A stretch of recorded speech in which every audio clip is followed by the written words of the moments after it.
Hello, everybody.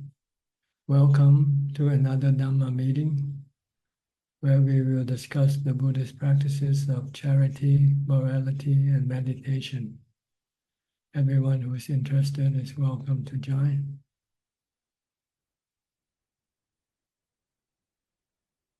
We shall see who will be the first comer. Marco, you're the first one in the room. Welcome.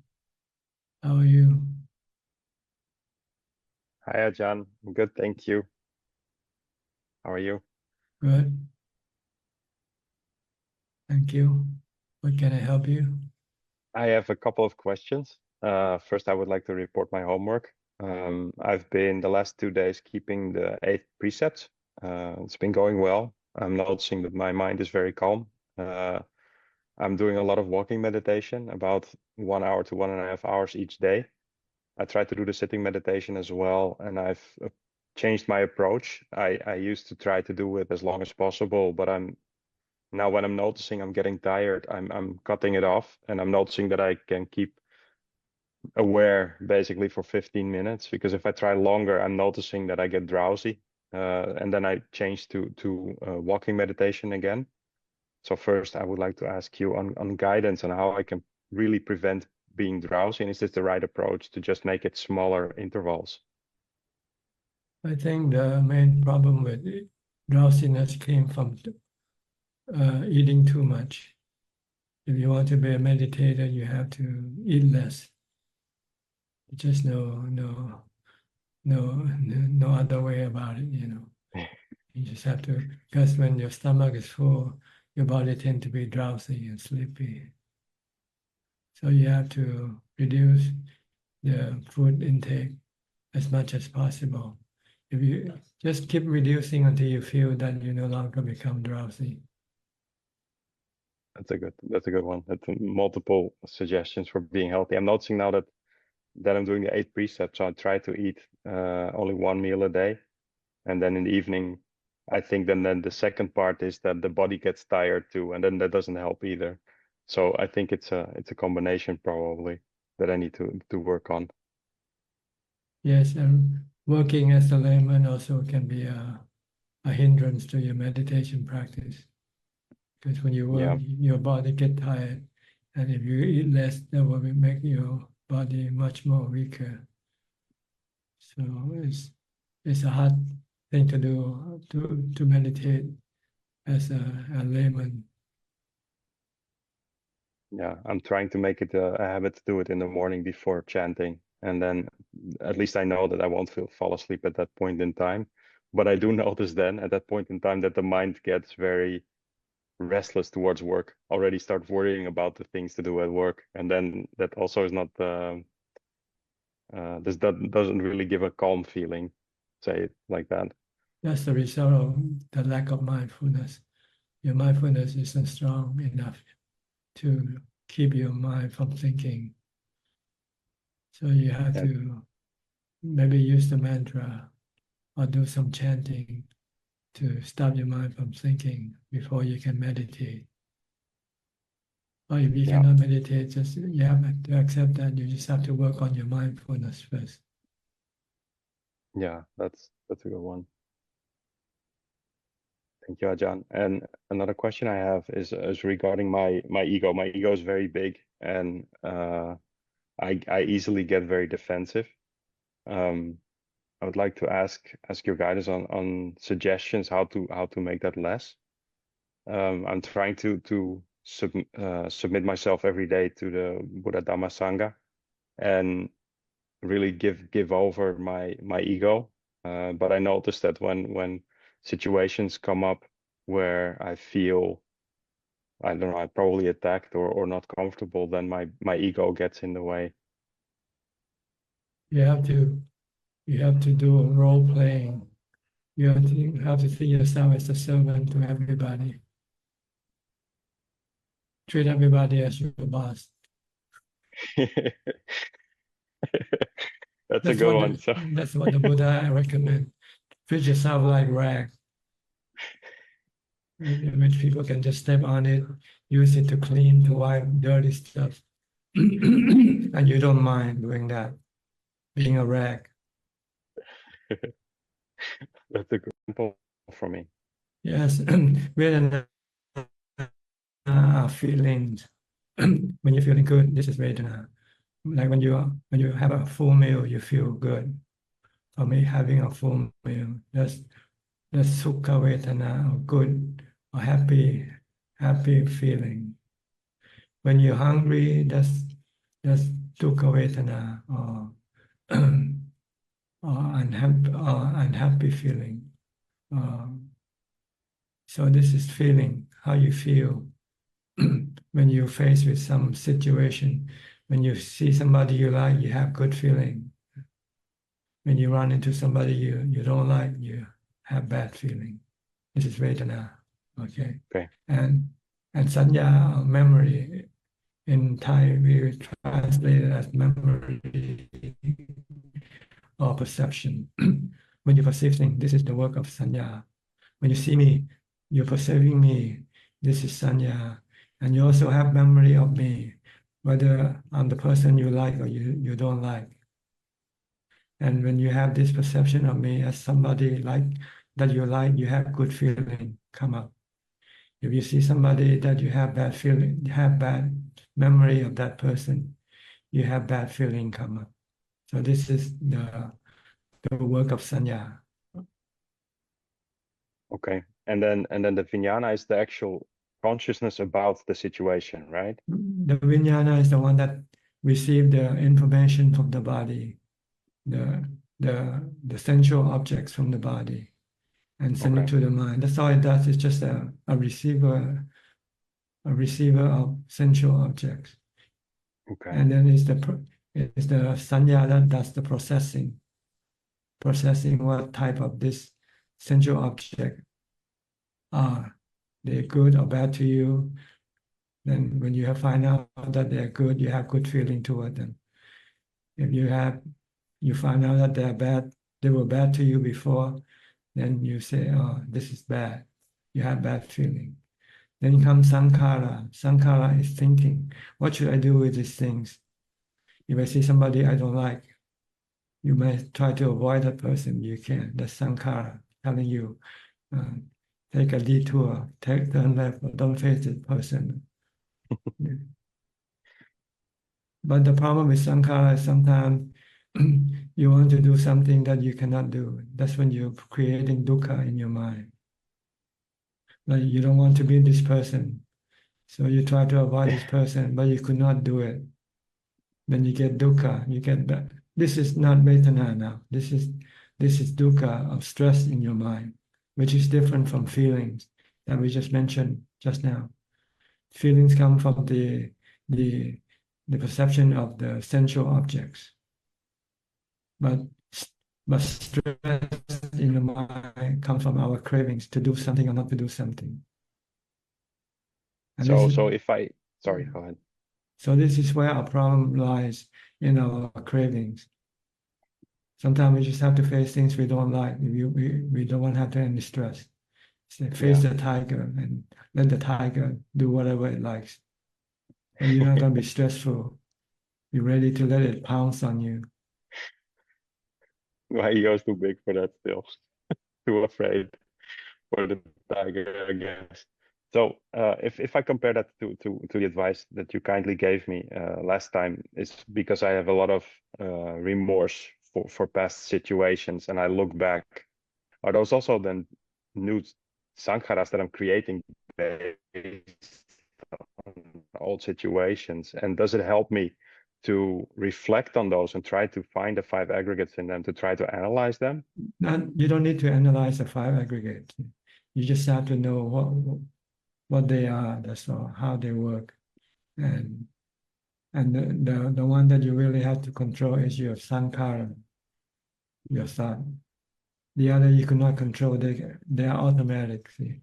As soon as you see a picture, a person, sanya will start working, trying to process what this picture is. And then once you find out, then it will create feeling for you, good or bad feeling, or neutral feeling. The problem is sankhara, how you're going to react to those things that come into contact with you. And the Buddha said you have to use wisdom to teach sankhara to see that everything is anatta, not under your control. They are natural phenomena. So the only thing you can do is just to bear it, face it, grin and bear it. You see something you don't like, just, just take the bitter medicine. Don't run away. Yeah. If you cannot run away, just face it and let it happen, whatever's gonna happen. But in this way, you will not create any problem for your mind. No stress, no anxiety, no worry. You're ready to face any situation. So this is why we need to practice meditations, so that we can have equanimity. Once we have equanimity, then we can remain calm and face any situation undisturbed. But if we don't have any equanimity, we will not be able to face the things that we don't like to face. So we will try to avoid, try to run away. But eventually you'll get into a corner where you cannot run away or avoid. Then you can become very stressful. But if you can calm your mind and stop the mind from reacting, then your mind will be calm and peaceful and take whatever comes to you. Yeah. And that's towards the one where indeed the feeling is negative, I'm trying to avoid. And then of course there's also the one that the deluded mind that was still attached in the past to the physical body and seeing beauty in women, for instance. And that's something that now, by training on the 32 parts and also doing Asupa training, I'm trying to train my mind's eye to see the truth behind it. And I'm noticing that that's helping. I'm noticing that there's now more awareness about the true nature of the body, and that's making it easier to. In the past I had the scanning eyes. I don't have that anymore. I'm noticing that I'm not looking around anymore because I'm seeing more of the truth in that. But that's also then sankharas that I would be building, right? It would be something that would build up in the mind, and then based on that you would take the actions, and by the lack of wisdom you would take the wrong decisions. And at this point in time I'm noticing that there's a voice in my head that's trying to guide me and point me in the right direction. Is that can I then translate that as morale? What we need to do is to reprogram our perception. Our perception is not according to reality. See? We perceive things that is not true. Like we see things as permanent, see things as beautiful, see things as something we can control. So this is the one that will give us the wrong perception and wrong feeling, and then give us the wrong reaction. So what we want to do is to reprogram the perception, to teach the mind to see that everything is impermanent. Everything is not under our control. Everything, all people, all body are not beautiful or good looking. So this will then change your reaction to these things. Instead of reacting, you are becoming more receiving, accepting them than reacting. Yeah. So right now, this is why we want to train our mind with wisdom.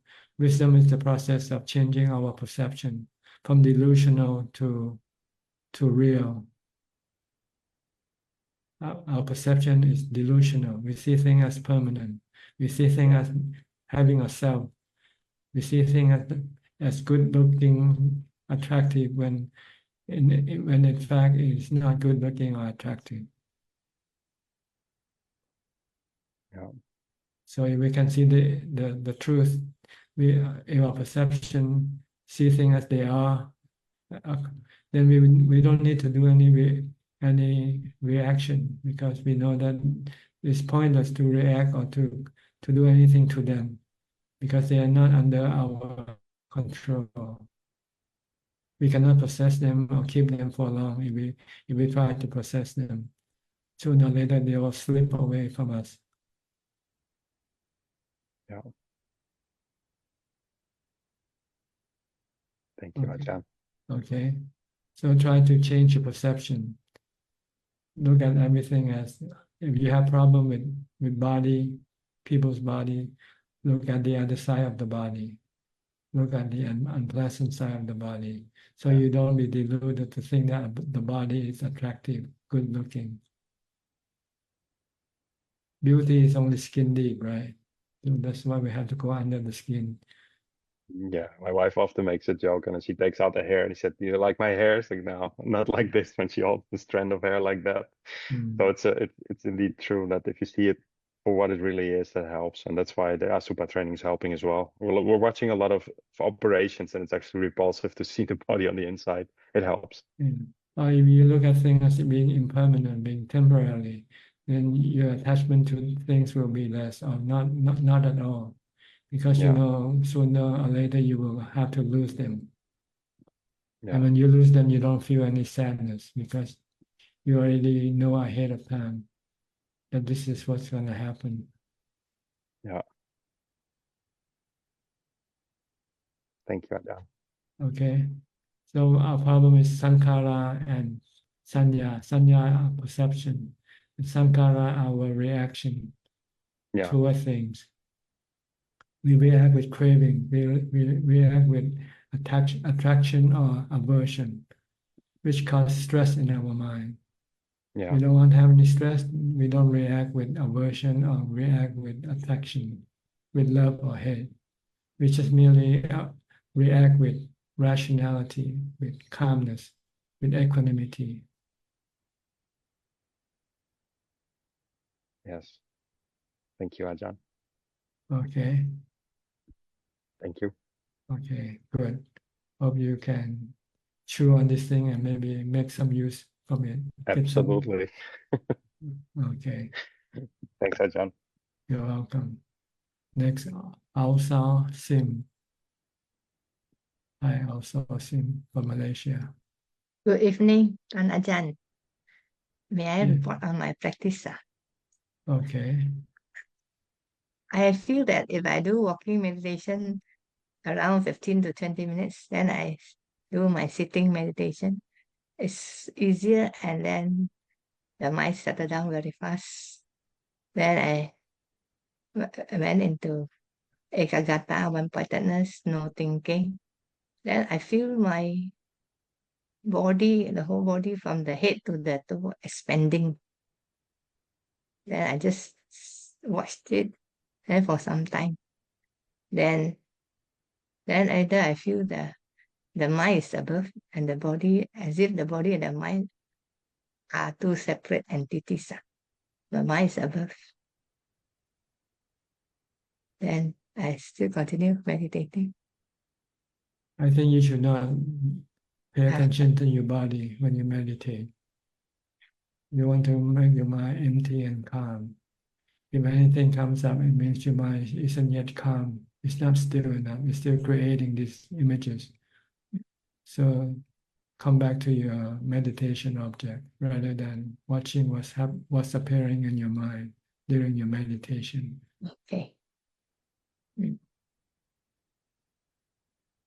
Okay. Okay. Thank you, Ajahn. All right. Anything else? And sometimes I reflect, maybe over 30 years ago, my meritorious deed I did, then I have a rapture. Is it possible after so many years? Yes, the good deed that you did sometime, when they come up, they can give you a sense of peace and happiness, rapture, as you say. Sometimes it helps you in your time of stress, when somehow you can think of the good thing that you've done, then suddenly a wave of this good feeling will just come up and overwhelm the stress that you were under. Because this is the consequence of our good karma. Yes. Sometimes they just come up when we didn't expect it, but we needed it, and it just came up to help us, to make us feel better. But if we didn't have any good karma, we didn't do any good karma before, we wouldn't have it. Because I recollect when over 30 years ago, when I stayed in the meditation center. Then in the morning, 4 o'clock, I wake up, I do help with the morning dana. And then after that, I go to school to teach. Then after that, I come back, I have to look after the monk's mother who had a brain operation. Then at night, I did meditation there. Then the next morning, the whole day, I was reflecting all the meritorious deeds I've done. Then I feel happy. Yes, this thing can be, but maybe not all the time though. If you do it again, it might not feel the same way because it becomes stale. So you need to think of something else. But it's best just to not to think at all. Try to empty your mind at all times. Just a reflection. Yes. Mm. All right. Okay, thank you. You're And then welcome. thank you for your Next. advice. Next, Mike from New York. Mike, good morning to you. Good evening, Ajahn. Thank you for taking me again and talking to us as always. My practice has been going pretty well. I've been meditating every day.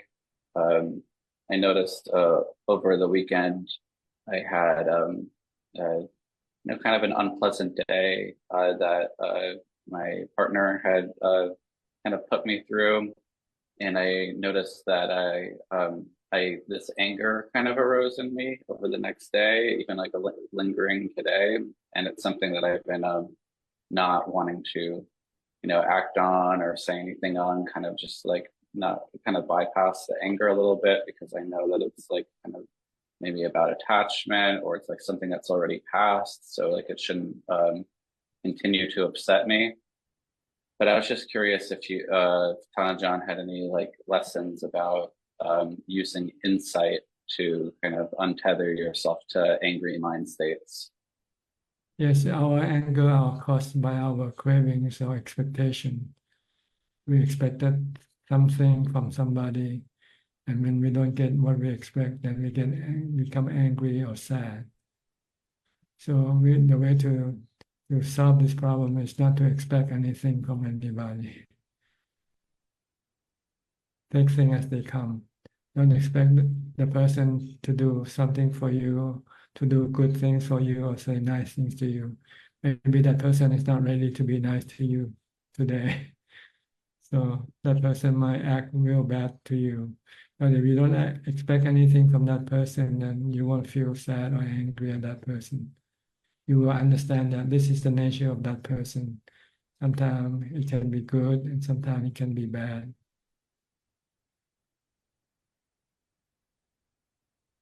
So this is our problem. Our anger is not caused by other people's action.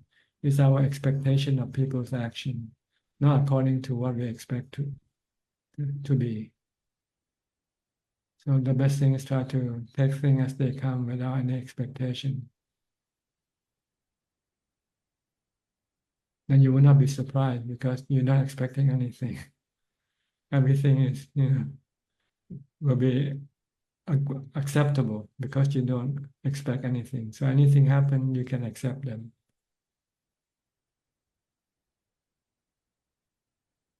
Okay, so try. The way to be able to do this, you have to have happiness inside yourself. You have to be happy within. You have to have equanimity or happiness from jhana. Once you have happiness from jhana, you feel contented, and so you don't feel you need anything from anybody. In the end, you end up living alone. What's the point of living with anybody? The reason why you live with other people because you expect something from them. But once you no longer need them, then if you can be happy by meditation, then you'll find that it's better just to be alone. Then you won't have no disappointment, no sadness, no anger toward that person that you live with.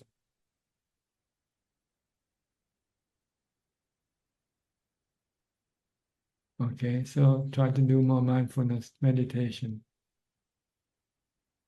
Try to get to jhana, get to equanimity. That's why you have contentment.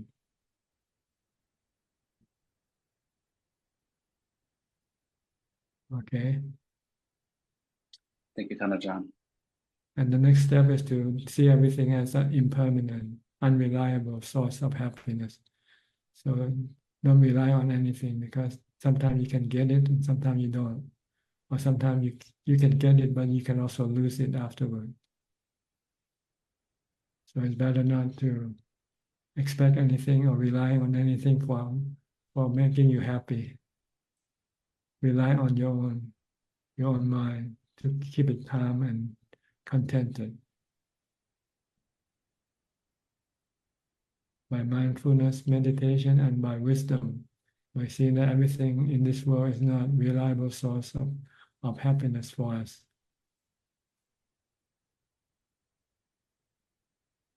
They are a source of our anxiety and stress. Once you have something, you become anxious or stressful toward that object, that thing that you have.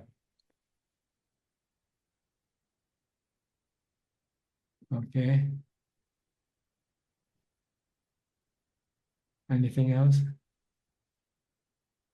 I think you answered it well. Thank you, Ajahn. So just keep practicing mindfulness first. And when you're not practicing mindfulness, if you want to think in terms of the three characteristics of existence, your mind will keep craving for things. So when you start to craving for things, tell yourself that what you crave for is not really will not really make you happy all the time. It will sooner or later will make you sad or angry.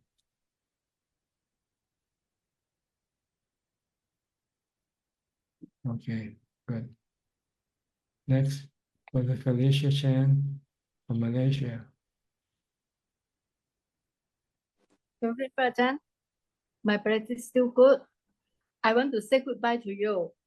I'm going to Thailand for a retreat this Saturday. If I have questions, I come back and ask Ajahn. How long you'll be in your retreat? Still don't know yet. Now Malaysia go to Thailand without visa 60 days. You can extend for another 30 after. Yeah. So you have 90 days to get all together. Yeah. Okay. Even I come back for a while, I go back again. It's okay. Yeah. And you can always renew by coming back and then go and return again. Yeah. And you get your new 90-day visa. Yeah. Come back easily also, and then go back again also easily. Yeah. It's okay to me. Okay. You still going to stay with Ajahn Long Po Thai? Yeah. Okay. Thank you, Ajahn. If I Okay. have any question, I come back and ask Ajahn. Okay, good. Thank you. Good luck to you. Okay, thank you. Anumodana. Sadhu. Next, Alvin from Malaysia also. Namaskar, Ajahn. I'm just here to pay respect. I've got no question. Okay. Yeah. Next, Alice. Alice, where are you from? Is this your first time to join us? Good evening. Yes, my first time. I'm listening mostly today. I don't have any questions. Where are you from? I'm French. I'm from France, but I France. live in Thailand. I see. I work, I came back, and I'm doing a long spiritual journey towards a better well-being and health after struggling with some health issues for many years. And now I'm finding some peace and rest for my soul and my mind in Buddhism.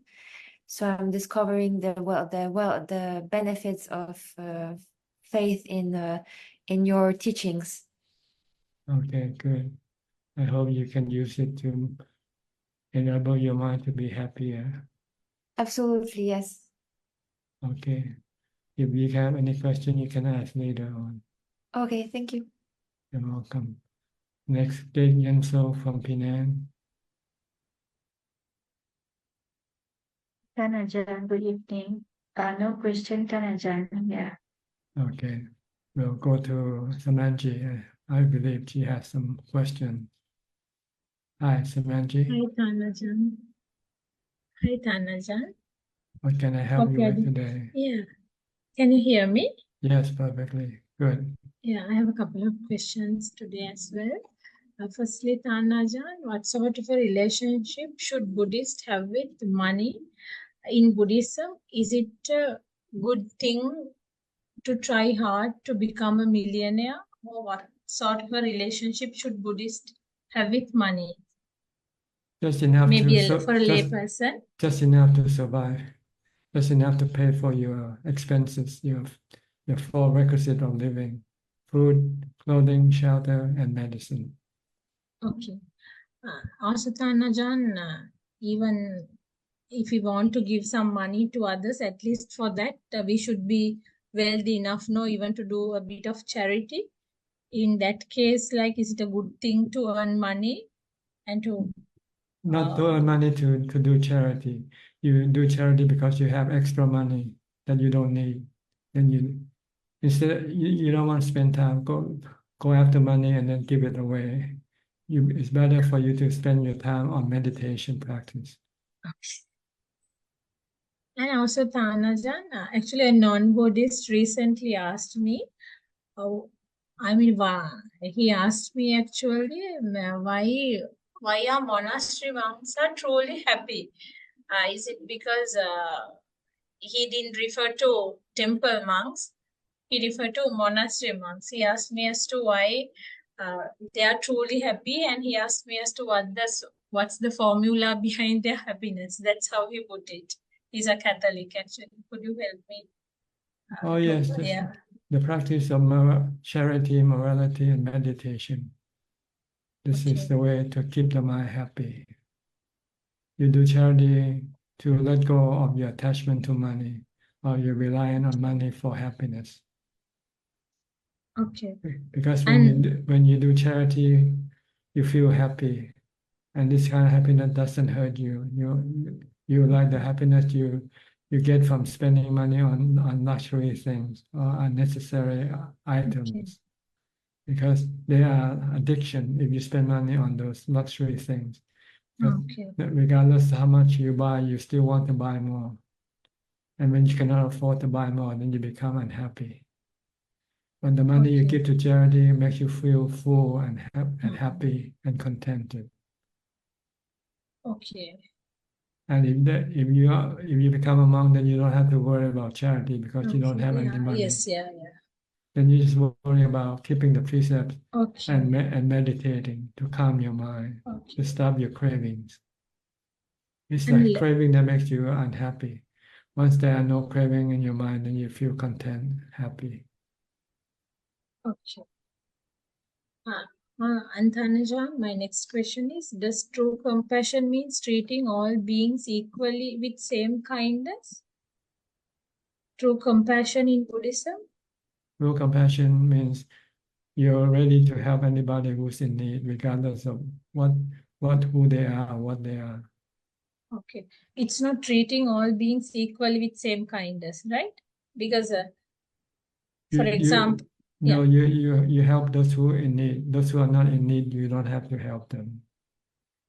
okay. And also, but we have to treat our parents better than others, right? We have to we have to treat them in a particular way than we would treat others, like special treatment deserved, no? This is more than compassion. It's the act of being grateful for what they have done for us. Okay. Which is a very important quality in us if we want to be a good person. A good person will never forget things that people do for us. And if we can help, if we can pay back, we will try to pay back. Okay, then it's good to sacrifice anything, I mean, even our meditation practices or anything to look after an ailing parent, right? According to the Buddha, that's yeah. Well, you can, if you have no choice, if you have to choose between looking after them and not meditating, then you have to first look after them first. But if you can somehow find somebody to help you part-time, so that you can have some time to go meditate, then you can also do that. But the Buddha emphasized the importance of looking after one's parents. Isn't Yes. that so, Tanajan? Like, It doesn't mean you have to he- do it yourself. Sometimes you can hire somebody to do it for you also. okay. As long as they are looked after and physically with the 4 requisites of living. Whether you do it directly yourself or you have somebody, you pay somebody else to do it for you, it's no different. I mean, what's the best way to look after them? Maybe to teach them the Dhamma would be the best, no? I'm not referring to physical, yeah.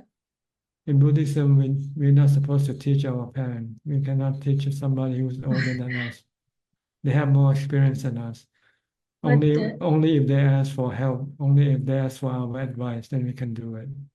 teach them the Dhamma if they Yeah, are not willing to listen. I refer to that, Tanajan. You should not then, because Dhamma We should not. should only be taught to people who want to learn.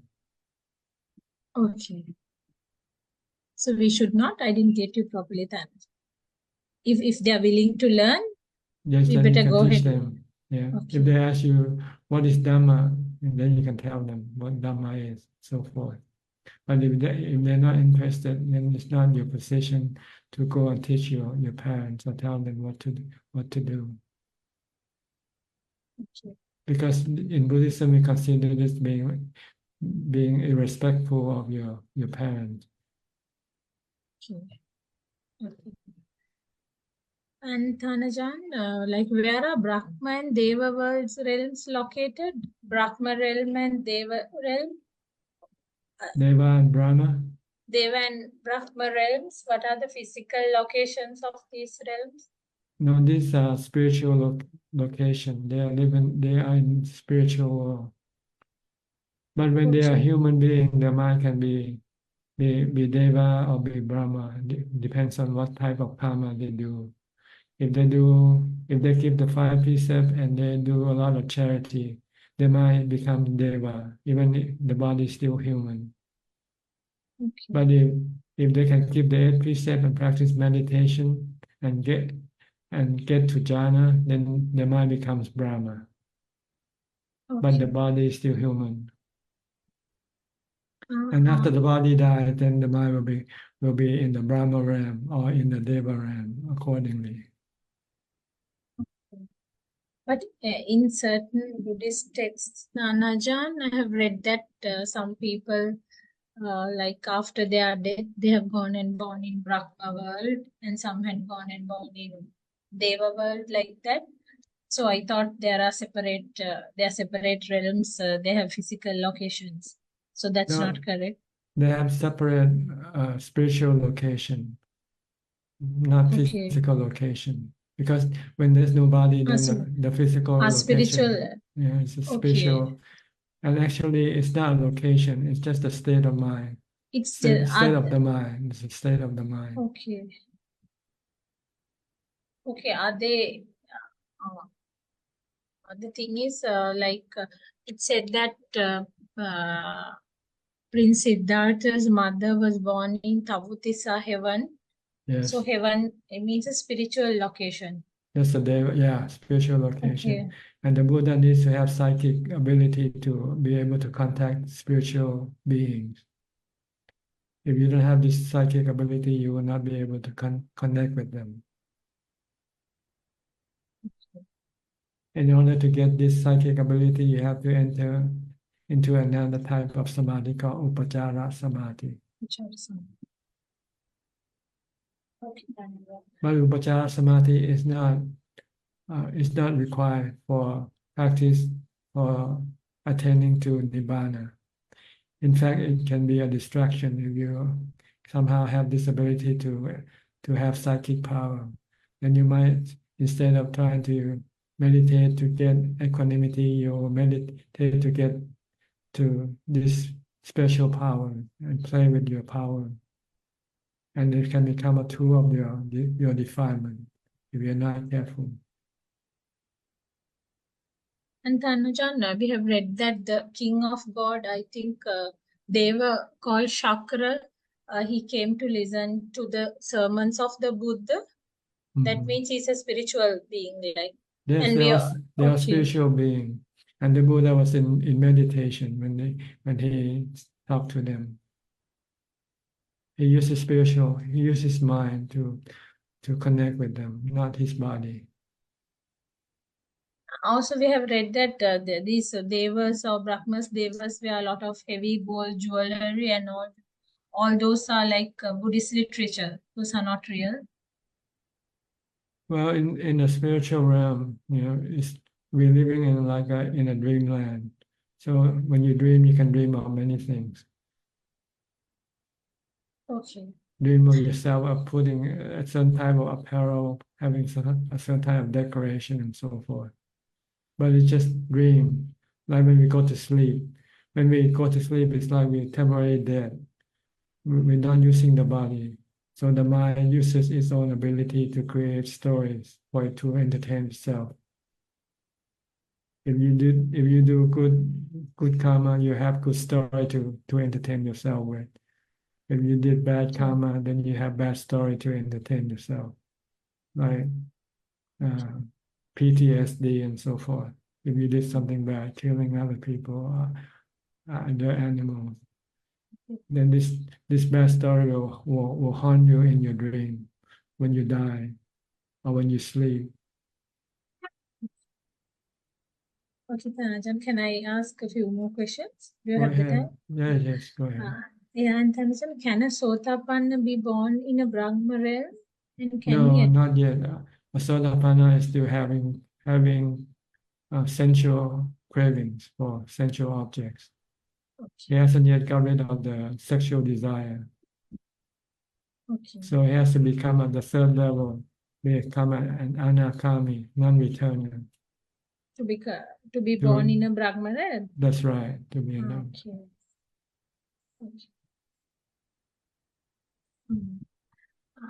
So Tanajan, is fourth jhana, do we necessarily have fourth jhana or beyond to become an arhat?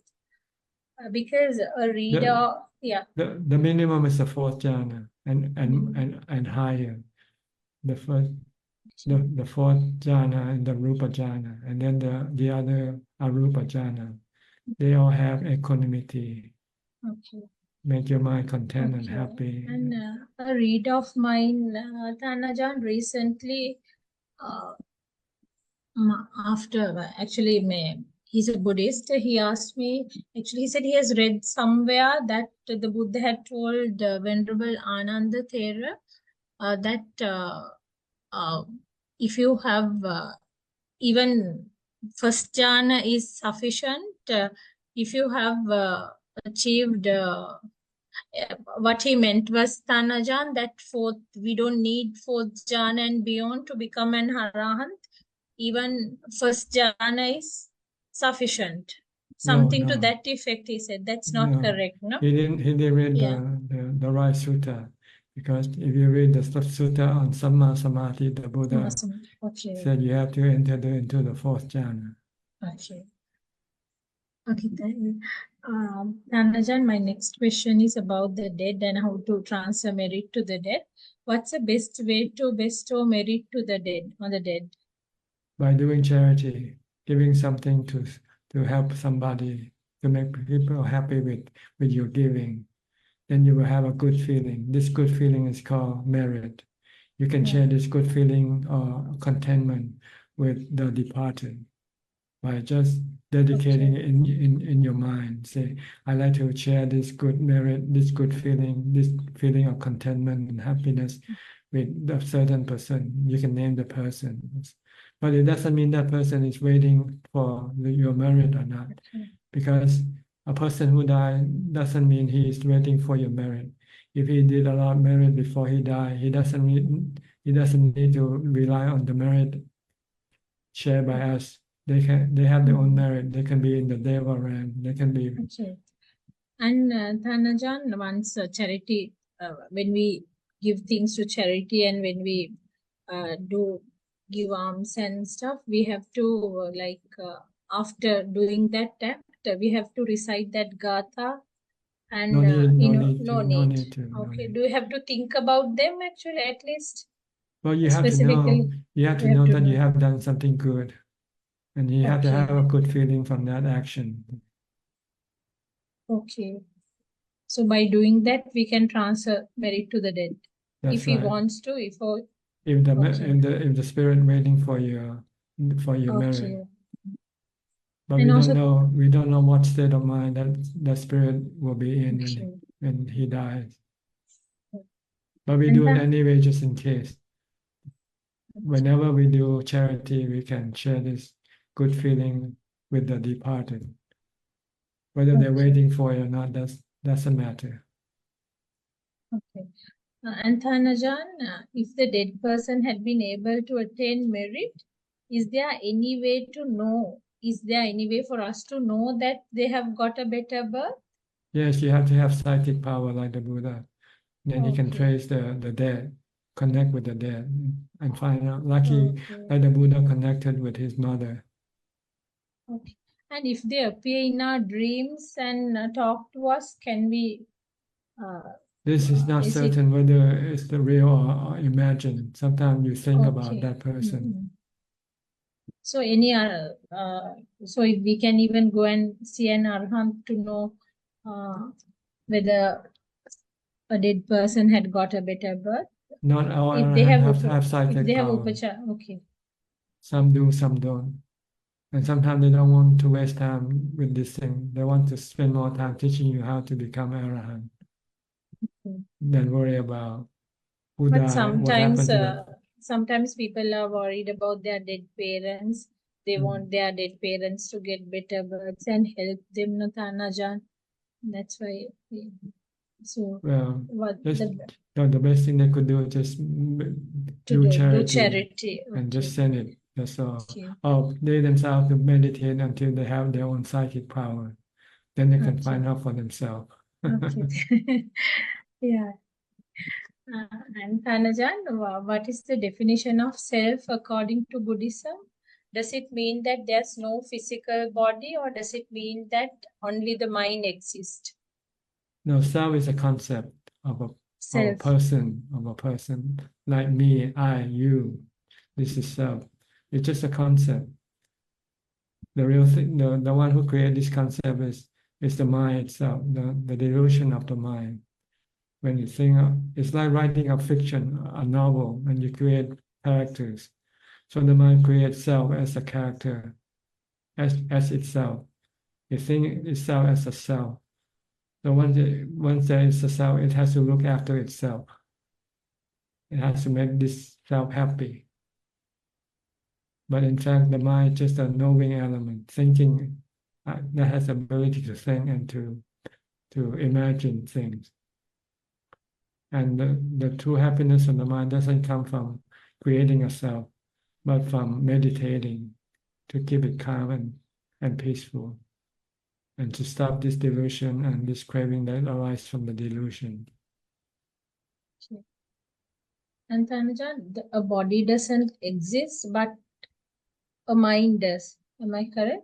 The body exists Thinking. temporarily. Our body right now exists, but it doesn't last more than 100 years or so. Then it will break up. The component of the body, Okay. which are the four elements, will then go separate ways. Okay. But the mind still exists. The mind continues to exist Mind. because the mind is a knowing element, doesn't break up. The body makes up the four elements, so the four elements breaks up. They separate. But the knowing element is made of only one element, so it doesn't break up. Mind means thinking So, elements. yeah, so it remains as a spiritual being. And no two thoughts are similar. They are thinking elements that they change every second. What we think. I don't understand what you say. A mind means thinking elements. No, Thanajan. What I meant was no two thoughts are similar. They are eternally changing. The mind is a thinking, knowing element. It keeps thinking all the time. Or it only stops when you have enough mindfulness to stop it from time to time. When you meditate, then you can stop the thinking. Okay. Okay. And Thanajan, according my final last question, according to Buddhism, actually we should focus on the present moment. That and we have to be mindful of what we are doing. The most important moment is the present moment. Neither Well, the but present moment. everything happens in the present. Present There's moment. no past, there's no future. It's our projection from the present. When we think of the past, we are projecting our mind toward the past. We think of the future, we are projecting our mind toward the future, which they don't exist. The past is in our mind and the future is in our mind. What exists is the here and now, which keep moving, see. The present keep moving. It doesn't remain static, see. Right now it is 8:50, and then the next second is 8:51 seconds, so forth. It keeps moving. The present keep moving. Okay. Keep moving away from the present. From the present become past, and the future become present again. So actually, there's only one present. There's no past or future. It's only our thought of them that makes them exist. Okay. And Thanajan, but I mean, we remain grateful to certain people like our parents because of past relationships, because they had been our parents, like maybe, isn't it a past relationship? Like, No, just we remain. this present relationship. We owe them our life. They give us our life. Okay. But we don't know the Sometime- past. Whether we have any relationship or not, that doesn't matter. What matters is this present relationship with anybody, even with somebody who's not your parent, but if they raise you up and feed you and give you your life, then you should be grateful to them. And sometimes we remain grateful to our old school teachers. Yes, Maybe teachers, anybody who is because of- kind to you and help you, and if possible, Okay. you want to repay, you want to help return the favor that they have done for you. Okay, Thanajan. That's all for today. Thank you so much. Okay, thank you for your Wish you a question. good day. Yeah. I think Wish your you good question health. help make people understand a lot more about Buddhism also. Thank you so much, Thanajan. Wish you good Okay. health. And You're thank you so welcome. much. How's your sister? Are you in contact with her? Yeah. She's in a monastery these days. Oh, really? In Yeah. Switzerland? I think I see. I think she went there for to give a dana, for an alms giving. Okay, good. Yeah. I too plan to visit you soon, Thanajan. I'll let you know. I want to Okay. stay and do some meditation, maybe for 5 days. Okay. Firstly, I have to take leave from office and we'll come. Hopefully. Hopefully you make it. Yeah. Okay. Yeah. See you then. Okay, bye-bye. Bye. Next, Kok Seng from Singapore.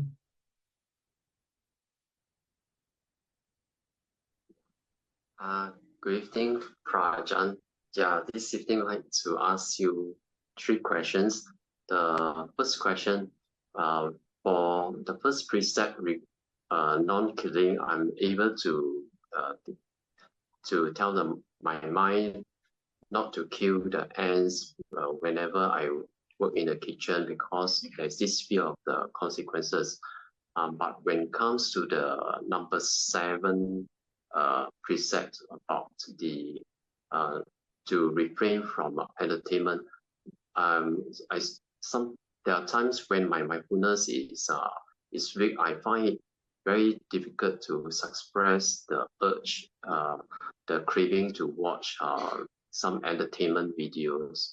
So Prajan, maybe need some advice from you. So how can I teach my mind not to give in to the urge by the kilesa whenever my mindfulness is low, like the roller coasters, when it's low? So how do I teach my mind not to give in to the kilesa?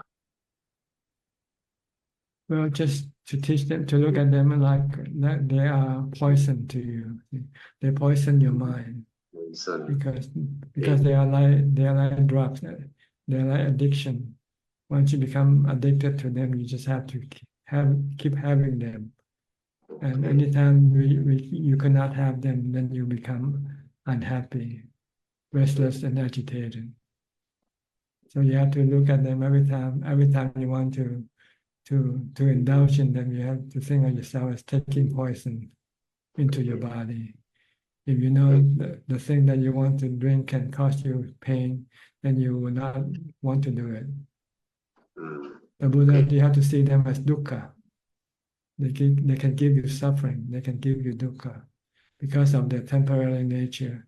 They only give you temporary happiness, and they can be gone very soon and leave you empty and sad right afterwards. Okay, I will use this to teach the mind the next time when the craving arises. They are anicca, dukkha, anatta. That's what they are. Okay, Prajan, my second question is regarding last week you telling Mike Sheffield to see what is considered as passion to dispassion, and you give the example of unmarried person who sees that having a wife and having a family is a passion, and then you actually so for my case, I'm a householder with wife and children. So Prajan, so how do I see my situation now as a married person, as a householder? So how do I see from passion to dispassion, so that in my next birth I will not have that kind of urging to want to have a girlfriend, want to have a wife, and eventually get married and then repeating the same cycle again? The same answer to your first question. You have to look at marriage as anicca, dukkha, anatta, as suffering. You only look at one side of marriage. It's the happy side, but you don't look at the other side, the painful side of marriage. So you have to teach your mind to look at the other side of marriage also. That things can go uncontrollable sometimes. It's anicca. Your relationship with your family can change, can go up or can go down, and you cannot control this relationship. You cannot maintain peace and happiness in your relationship all the time. So you'll see dukkha from having relationship. So maybe next time when you want to have a family, you say, if you can see the anicca, dukkha, anatta from this relationship, then you would then not want to have any marriage relationship. So I can see from what is passion as dispassion, and from enchanted by seeing the three characters, by seeing the dukkha inherent in everything. Okay, this one I will do my homework. Yeah. Then Prajan, my last question is last week you mentioned that the Kilesa is not afraid of one having the head shaved and wearing the yellow robes. And my reflection was that all along I have that notion that that if I become a monastic, a lot of my Kilesas will be resolved and so on. So I think I may have that kind of wrong fantasy of being monastics. So I'll be still facing the same problems even when that I'm facing now as a lay person. Even when I put on, when I become a monastic. So just want to check, Prajan, is that the notion I have of a monastic is oversimplified. Yes, the shaving of your head and putting on the yellow robe doesn't scare your defilement or get rid of them. It's the training in the triple training that will get rid of them. The training of sila, samadhi, and panya. But at least you are committed to this training. See, once you take up the rope and shave your head off your head, it means you are now committed to go into the battle with your defilement. But your defilement is still in your mind. You haven't started yet. You're just starting. Understand. Okay. Okay. Yeah. Thank you, Prajan. It's like being you want to become a policeman or a soldier, you have to go through the training in order to become the real soldier. Yeah. Not just putting on the uniform of a soldier and it makes you a soldier. Yeah, true. Okay. Yeah. All right. Okay. Yeah. Thank you, Prajan. All right, you're welcome. Next, Marsha from Ohio. Hi, Marsha. Hello. Thank you. Thank you. I've been working on the meditation instructions that you've given me over the last months. And so I've been sticking to the knowing the nose tip where the air enters and leaves. And so I've made some progress on that where I can keep a steady, just keep the attention steadily right at that point, and then can see, well, not see, you know when the air touches coming in and the air touches going out. If I do that for a long enough time and hold it completely steady, keeping the mind in that direction, sometimes there's the mind becomes spacious, even while I'm right at the nose tip. There's like a spacious quality, and sometimes like the whole face will be gone, and it'll just be like the knowing is at a point, and like the body is not there anymore, but there's the knowing and the point, and I want to make sure I'm That's progressing. right. Eventually, all that is left is just a knowing. Even the point will disappear from your awareness. Even the point you Even said the will point disappear. and your breath will completely disappear from your awareness, from your consciousness. All that is left is just a knowing. Okay, thank you. And you feel a sense of relief and light-hearted, feeling happy. You have equanimity, feeling of no emotion are left in your mind during that time. No love or hate or fear or delusion.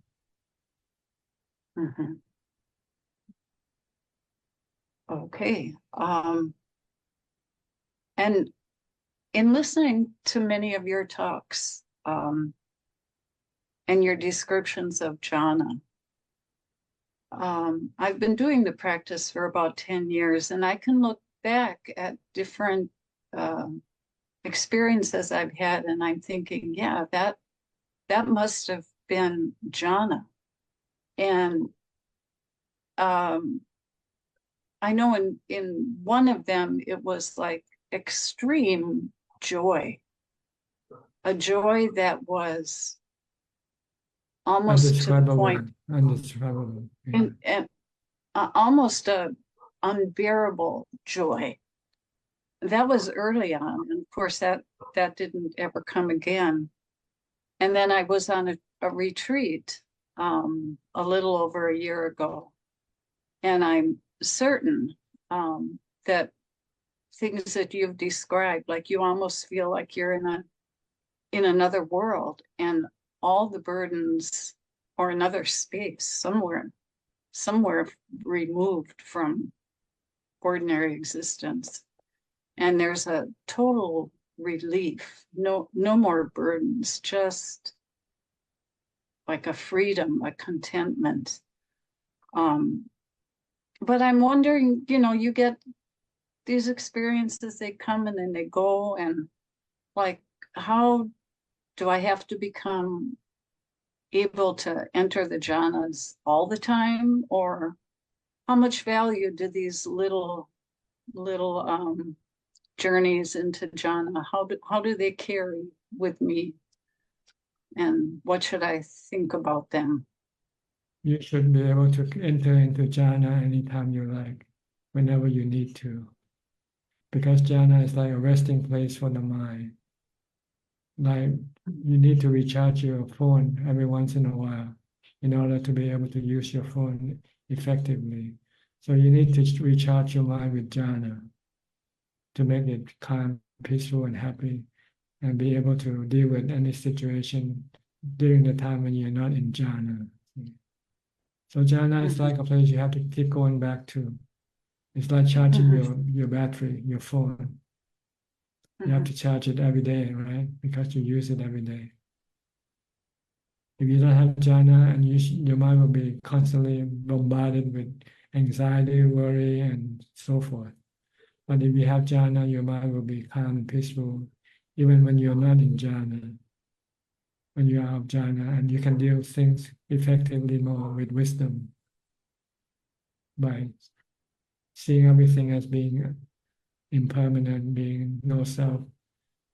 Then you can teach your mind to leave them alone, not to get involved with them, have anything to do with them.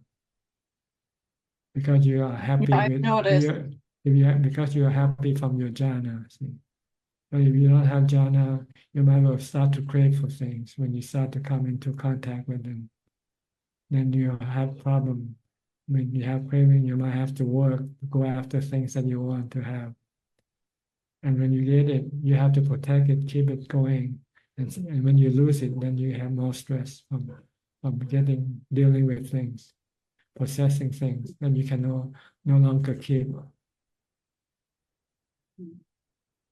So jhana is like food for the mind. It's a resting place for the mind. If you want to live a wholesome, happy life, when you're not, you need to constantly charge your mind with jhana. And when you come out of jhana, then what you need to replace jhana to protect your mind with is seeing everything as having the three characteristics of existence, seeing everything as impermanent, as having no self, that they can only cause you suffering if you become involved with them. And this will be the way to get rid of all your cravings for things. And once there are no cravings, then your mind will remain calm, even without having to enter into jhana. Because the one that caused your mind to become restless and agitated are your craving, your own cravings. So when you can get rid of all your craving with wisdom, then you won't have any craving left in your mind anymore. And your mind will remain calm all the time, as if in jhana all the time. Permanent jhana. This is what we call nibbana. Nibbana is permanent jhana. Jhana is temporary. But with the work of wisdom, when you eliminate all of your cravings, then the mind becomes calm like in jhana all the time. Because the thing that caused the mind to become restless or agitated are completely gone. So nothing can cause the mind to be restless or agitated anymore. Okay. I think that, yeah, I've noticed that when I reach, even the edge of equanimity and then go about the daily life, then the cravings it's just less and less and less. And the mind just doesn't then get involved with anything. Right. Everything is just right, just the way it is. You're just like watching it all unfold around you. And it's like, oh, this is happening, that's happening. And there's no reaction to everything. Everything becomes almost perfect. It's like you see it happening and a total acceptance with no agitation. You can let go. Well, thank you. Let go of everything. Because everything is Yeah. a work of nature. You cannot really interfere with the work of nature. When you try to interfere, you're causing yourself suffering. Yeah, for years I've tried to figure out what this unentanglement is. That term is used so much in the Thai forest tradition. Or And it's like your mind doesn't wrap around anything anymore. Leave It's things just alone. by Nothing itself. comes and goes, rise and cease of their own. Yeah. So And you won't anyway, have any thank you so stress. much. Yeah, thank you so much for your help, because it's that encouragement to just keep the mind at the nose tip. And you've told me over and over to do that. Like if the mind starts to become empty, just stay with the breath. Put that, one person today called it the one pointedness, where you just Keep the make mind there at yourself. one point. Keep the mind from any action. If it's keep focus on the one point, and it stop any action in the mind, and the mind can become still eventually. Yeah. So anyway, thank you. I'm gonna keep practicing on that, and I'm very grateful. Try to Grateful practice for you. mindfulness and jhana for as much as possible. Before you go to the wisdom level, after you come out of jhana. But if you're not yet fully master your ability to enter to jhana, then pay more attention to focusing or practicing mindfulness to stop your mind from thinking. So to bring it into jhana as quickly, as easily as possible. Once you have mastered this practice, then you can use wisdom after you come out of your meditation. When your mind starts to go after things, you have to look at them as being impermanent, causing you stress if you go after them. Okay. And then the other thing that is so useful, and I hear everybody talking about it in almost all these Zoom sessions, not really today, but this thing of saying Buddha, Buddha, Buddha. And as I watch my mind during the day, sometimes just go off on these tangents, and I've started to just, Buddha, Buddha, Buddha. And it just totally intercepts the thought process. That's right. It stops the process, the thought process. Bring the mind back to the present, to the here and now. Yeah. So it's just invaluable what you're telling us here. Yes, it's just another method of mindfulness. That's all. Yeah. Developing mindfulness. You can watch your body, or you can use the mantra. Sometimes you can just keep watching what you do. What your body is doing, eating, walking, sitting, standing, dressing, anything. Just stay with the body, and your mind can become calm also. But if you can find, or you can use mantra, you find it more useful for you. They are interchangeable. You can use them.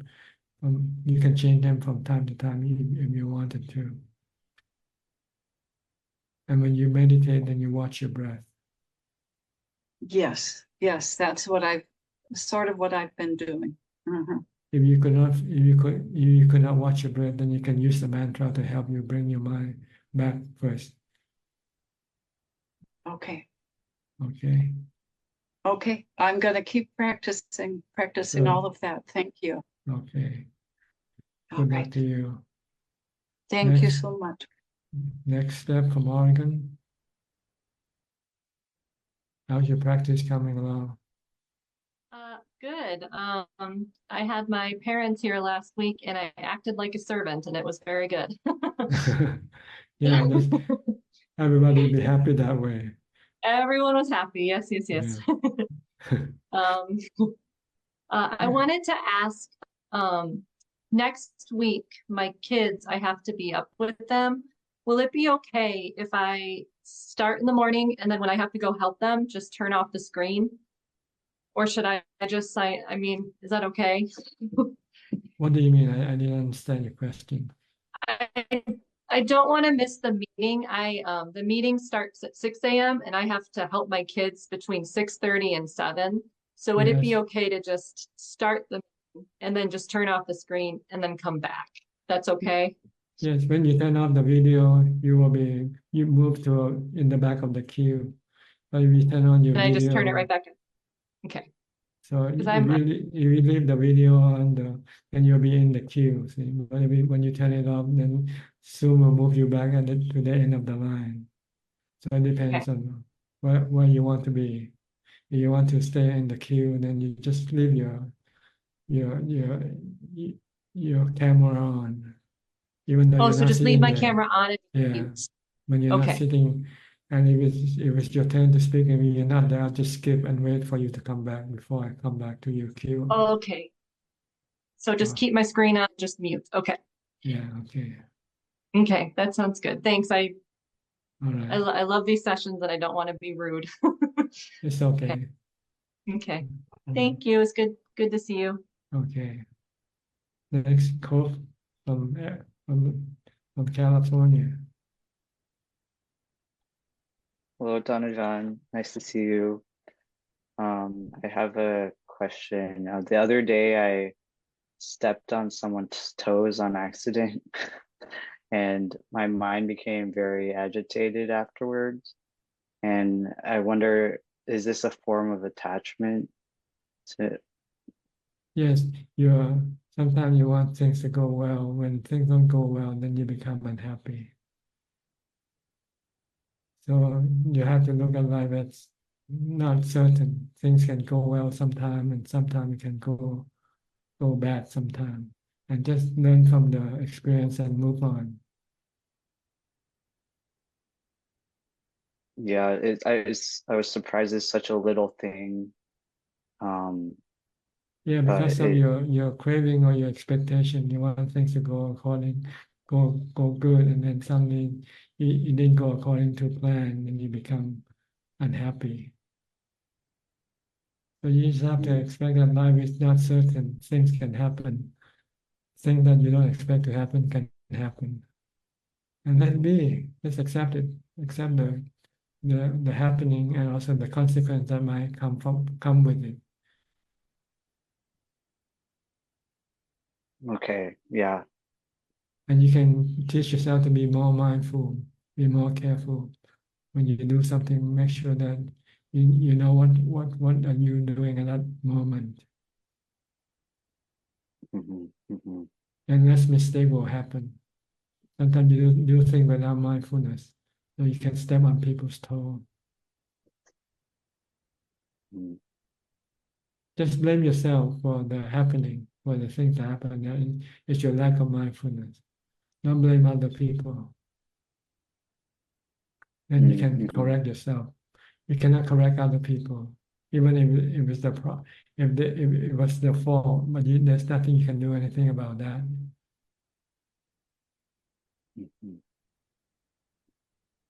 So it's preferable to blame yourself. Yeah, being in the wrong place at the wrong time. Don't blame other people because you cannot change them, but you can change yourself. Correct your own mistakes. If it's not your mistake, then just accept that this is not your mistake and move on. Okay. Yeah. Don't dwell on the past. It's already gone. What happened already happened. You could not change it. But you can use it to teach you to do better next time. If you know what mistake you did and try to avoid the same mistake next time.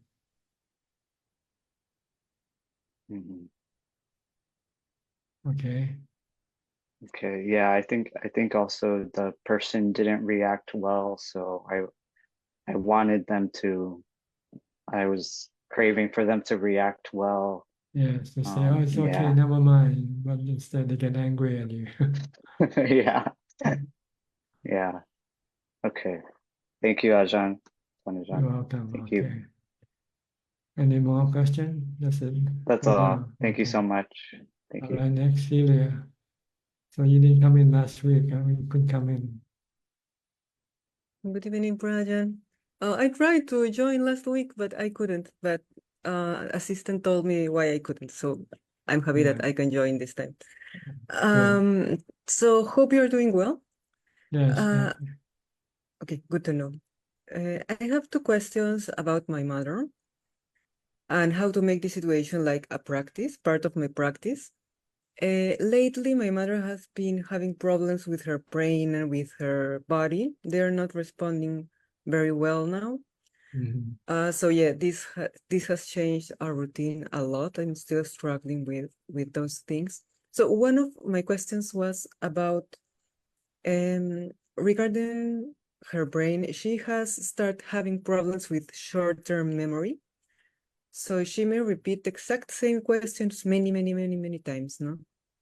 So by now, for me, it's like a practice of patience because she asks the same thing, I answer the same thing, and 5 seconds later, she asks exactly the same thing, no? So I think there must be a lesson here because as you were talking, it's like the present keeps changing all the time. It's like I say something, I give an answer, but in 5 seconds, it's as if I said nothing at all, no? As if my words just disappear in the air. And then I start again giving the same question, the same answer to the same question. And then again, and then again, and then again.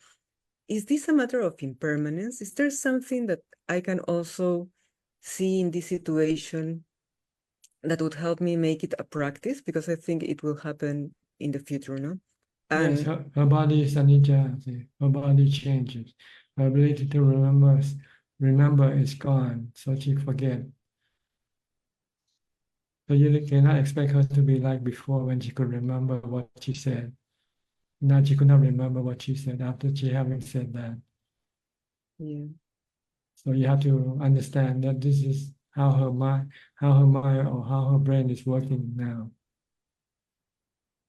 So just take the question and answer the same question. Yeah, I have to because there's no other option. But I see a lot of craving there to this moment in time in the past where she was different, no? Where I could have a conversation with her That's in right. different terms, no? This Yeah, is your I see a craving. lot of yes, a lot of craving there. You want to change her, which you cannot. She Yeah. changed, and you cannot accept her change. You want her to be the same like before.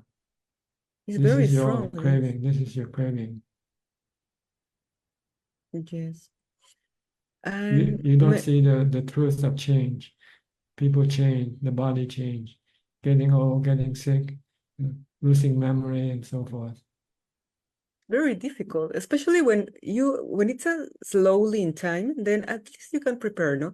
But it was like in few weeks, and I was not expecting it to be so quickly, no? So it That's your got me a problem. little So bit. you didn't change. You didn't prepare yourself for Yes. the things that happen. But how can you prepare yourself? Because I'm doing mindfulness, By thinking but about it it, doesn't by thinking seem. about it, practicing, thinking about when she doesn't remember anything anymore. I'm sorry, can you repeat? How can I prepare You have to for that? imagine the situation before it happens. You have Like, to imagine like, oh, she no longer can remember anything, and she'll behave like a child, like a baby, for instance. yeah. Then And when it happens, then you're ready to deal with the situation. yeah, I'm doing that. And that applies also to her death and to my death, because I also see I'm not yeah. prepared. Yes, everything changed. Everything will eventually move to the end. So I can contemplate on this. I can contemplate on death, despite that my mindfulness is not strong yet. The stronger your mindfulness, then the more you can contemplate. The less strong, then the less you will be able to contemplate. Okay, good. But still I can contemplate a little because I think that just going on mindfulness, this is going to take a lot, like this is going to take forever for me to strengthen my mindfulness, but there are situations that are more short term, no? Yes, you can contemplate as much as you want, as much as you can. Yeah. The more you do it, then the more you will be ready to accept the situation when it happens. Okay, hopefully. Okay, good. And Thank you. if your mind resists, I mean, you need equanimity. So you need also to meditate. Yeah, that's what To I'm bring your trying to mind do. down to equanimity. Sometimes your mind react with craving. Your mind don't want to accept the reality. You want it to be differently. So that's the one that causing you problems, stress and anxiety or restlessness or agitation. Yes. And my second question is related to that. Now, of course, I have to do lots of thinking because I have to solve problems and problems that had appeared now. And sometimes I go out to do some errands and I'm in the street and I say, okay, I'm going to be mindful. So I'm just walking on the street and I see the street and I just imagine, well, it's my body just passing on it's a body passing on the street. And I try to be mindful of the situation. And I become really peaceful and sort of happy because obviously I'm not having any problems at that moment. I'm just passing by. But the problem is that in that moment where I feel a little bit of happiness, I have this very loud voice that comes and tells me, you shouldn't be happy because you have lots of things to worry. You have to worry about this and about that. And when you go back to your house, you have this, this, this. And then, of course, I become very stressed again. No? You lost your So, mindfulness, so you have to come back to yes, bring back your mindfulness. Maybe you recite a mantra to bring it back. it's very difficult. Once I hear that voice, it's like, okay, I'm done. It's like until No, I get house, you have to until start get back mantra. to You my have to house. start reciting Bhutto, Bhutto. Once you start to hear that voice, you So I say, continue. yeah, so you can continue with your peace and happiness. It's like a fight, Ajahn, Yes, it's a because fight. It's yeah, between your defilement and your Dhamma, the good and the because it's bad side very of, strong. It's yeah, so strong. I think I have it all the time because I think this voice always comes like yeah. these We have the worries. good, Worries are important. You have responsibilities. You're the only one who has to take care of her and so many things. but you can tell her now it's not the time to take care of her. You're on the street. So Yeah, right now is the that's what time to I take care of think. yourself. But it's when you go back to your house, you have to think about so many things. So you shouldn't be Okay, happy now. I'll think about that when I get back to the house. Talk to yourself that way. Good, good. I have to be more strong, no? Yeah, Yeah, because I thought it was a very clear defeat. Like it was, you shouldn't be happy. Okay, I'm not going to be happy. Okay, but yeah, I think I have to put a better fight in that. Yeah. Okay, good. So just whatever happens, continue with the Buddha, with the mantra, with that's right. With not listen to mindfulness. the voice. Yeah, ignore It's it, very then strong. eventually it will disappear if you pay no attention to it. Mm. If you start to pay attention, then you start to react. You start to reply to each other, and then it can become a big problem. Yeah, I see that. I see that. Okay, So Prajan. don't react. Just don't pay attention. Come back to your mindfulness, because mindfulness is the one that keeps you happy. Yes, I see that. Okay. Anything Okay, else? Prajan. No, that was it for today. Thank you very much. Okay. You're Be well. welcome. Mhm. Next, Alfredo from Sao Paulo. Hi, Alfredo. Hi, Bante. How are you? Yeah, just Okay. very cold. You're putting on gloves Oh, at very, night. very. 8 girls at I night. see. Very, very, very hot, very cold at night. I see. Okay. Anything else? Anything you like to say or ask? No, it's okay. Oh, okay. You're happy, even if it's cold for you. The cold doesn't bother you. Yes. On Mm. Sati. Sati, mindfulness, equanimity, Mindful, equanimity, jhana. contentment. Happy with whatever you have. Yes. Good. Okay. All I'm right. I'm doing in my kuchi in my house a obra, painting Painting. walls. Painting wall. Okay. Okay. All right. Okay. If that's all, I'll go to the next person. Okay. Okay. All right. Next, Philip from Malaysia.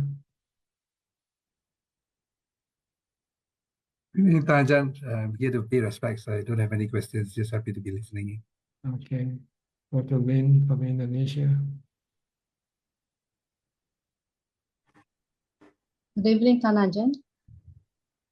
Yes, good evening to you. I've got two questions today. Okay. And the first one is, you mentioned previously, after we come up of samadhi, we can do contemplation. So is that we do it still in the meditation posture, or can be in any posture? In any posture. When your mind starts to think, then you can use this thinking to think in terms of wisdom. Think of anicca, dukkha, anatta. Everything is anicca. Everything is impermanent. So don't be attached to anything if you don't want to have any suffering, any dukkha. So how would we know that our contemplation is not delusional?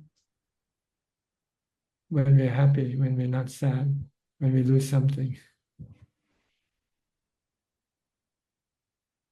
If you're still unhappy when you lose something, then your contemplation is still not yet effective. It's not real. But if you contemplate on losing something, and when you lose it and you don't feel anything, then this is real. This is true contemplation. So the purpose of contemplation is to prevent you to experience any stress or anxiety or worry or sadness. So long as there is no feeling, vedana, and perception, so it is a good contemplation. A good contemplation teaches you the truth, the true nature of things, that they are all impermanent, that you cannot rely on them as a source of happiness, as a permanent source of happiness. They are only temporary. They can disappear.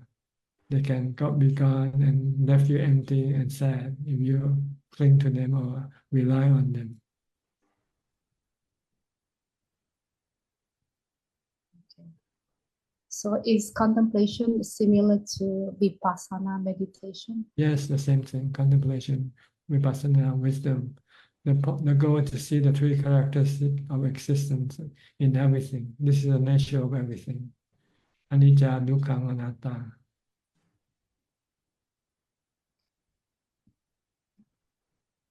And I've got another one. How would aditana be different from desire? Well, aditana in itself means intention or resolution. In order for you to be able to do something, you have to have a resolution first. You have to think, what am I going to do? Like tonight, you have a resolution to come and attend this meeting. This is aditana. If you don't have this resolution or intention, you might go do something else. If something else come up, you might go and do something else. But if you have this resolution or intention, then when the time comes for you to join this meeting, you come in regardless of whatever happens. If something come up, you might dismiss them and say, I have this meeting to attend. In having resolution, it guides you to a certain direction. See? Without resolution, then your mind can waver, can change direction, depending on what happens, depending on what might come and get involved with you. So if you want to go to some place, then you have to start to have the resolution first. And the next thing is to keep your resolution. This is what we call being truthful to yourself. Be truthful to your resolution. Once you make up your mind that you want to do this thing, you're not going to change your mind. then you will be able to set out to do whatever you wanted to do, and then you will achieve what you wanted to do from this action.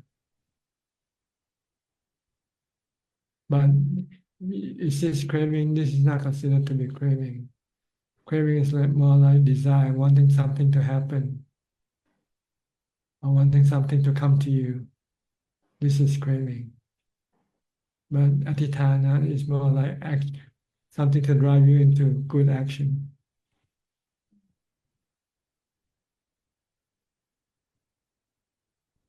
Or bad action even. If you have an intention to rob a bank, this is not all bad action, but it's still adhitthana also. You plan to rob a bank, but you don't want to do that. You know this is wrong. Your plan is to go to Nibbana. Your plan is to meditate. Your plan is to practice meditation or mindfulness. So that you can set up this resolution to meditate, to practice mindfulness. So can I say adhitthana is the motivation to do something? Yes, right. That's right. Motivation or resolution. You have to set up resolution like people set up New Year resolution, right? This year I'm going to stop drinking, and see how long can you stick to your resolution. But sometimes when we have resolutions, then we will have expectation. Expectation, it's up to you. You can have expectation or you don't have to have an expectation. You can take it day by day and see what happens. If you have expectation and it doesn't go according to plan, then you can cause yourself unhappiness. But if you don't have any expectation, you say, well, this is all that I can do. When things don't go according to what you plan. So we should have adhitthana without expectation then. That's right. But with truthfulness. Instead of expectation, you should have truthfulness. You have to be true to yourself, true to your resolution. Not giving up, not change your mind. Stay steadfast to your resolution. This is called Satya. One of the this usually go together: resolution, adhitthana, and Satya. Satya has to be truthful or to be true to your resolution. Once you make up your resolution, make up your mind, you're not changing it. Unless something beyond your ability to prevent, then you might have to change your resolution. Like you get sick and you're not able to do what you expected to do.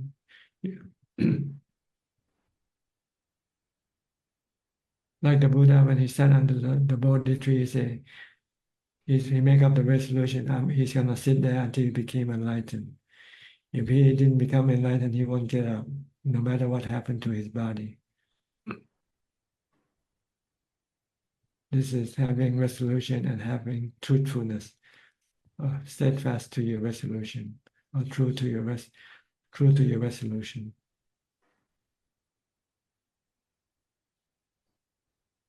Okay.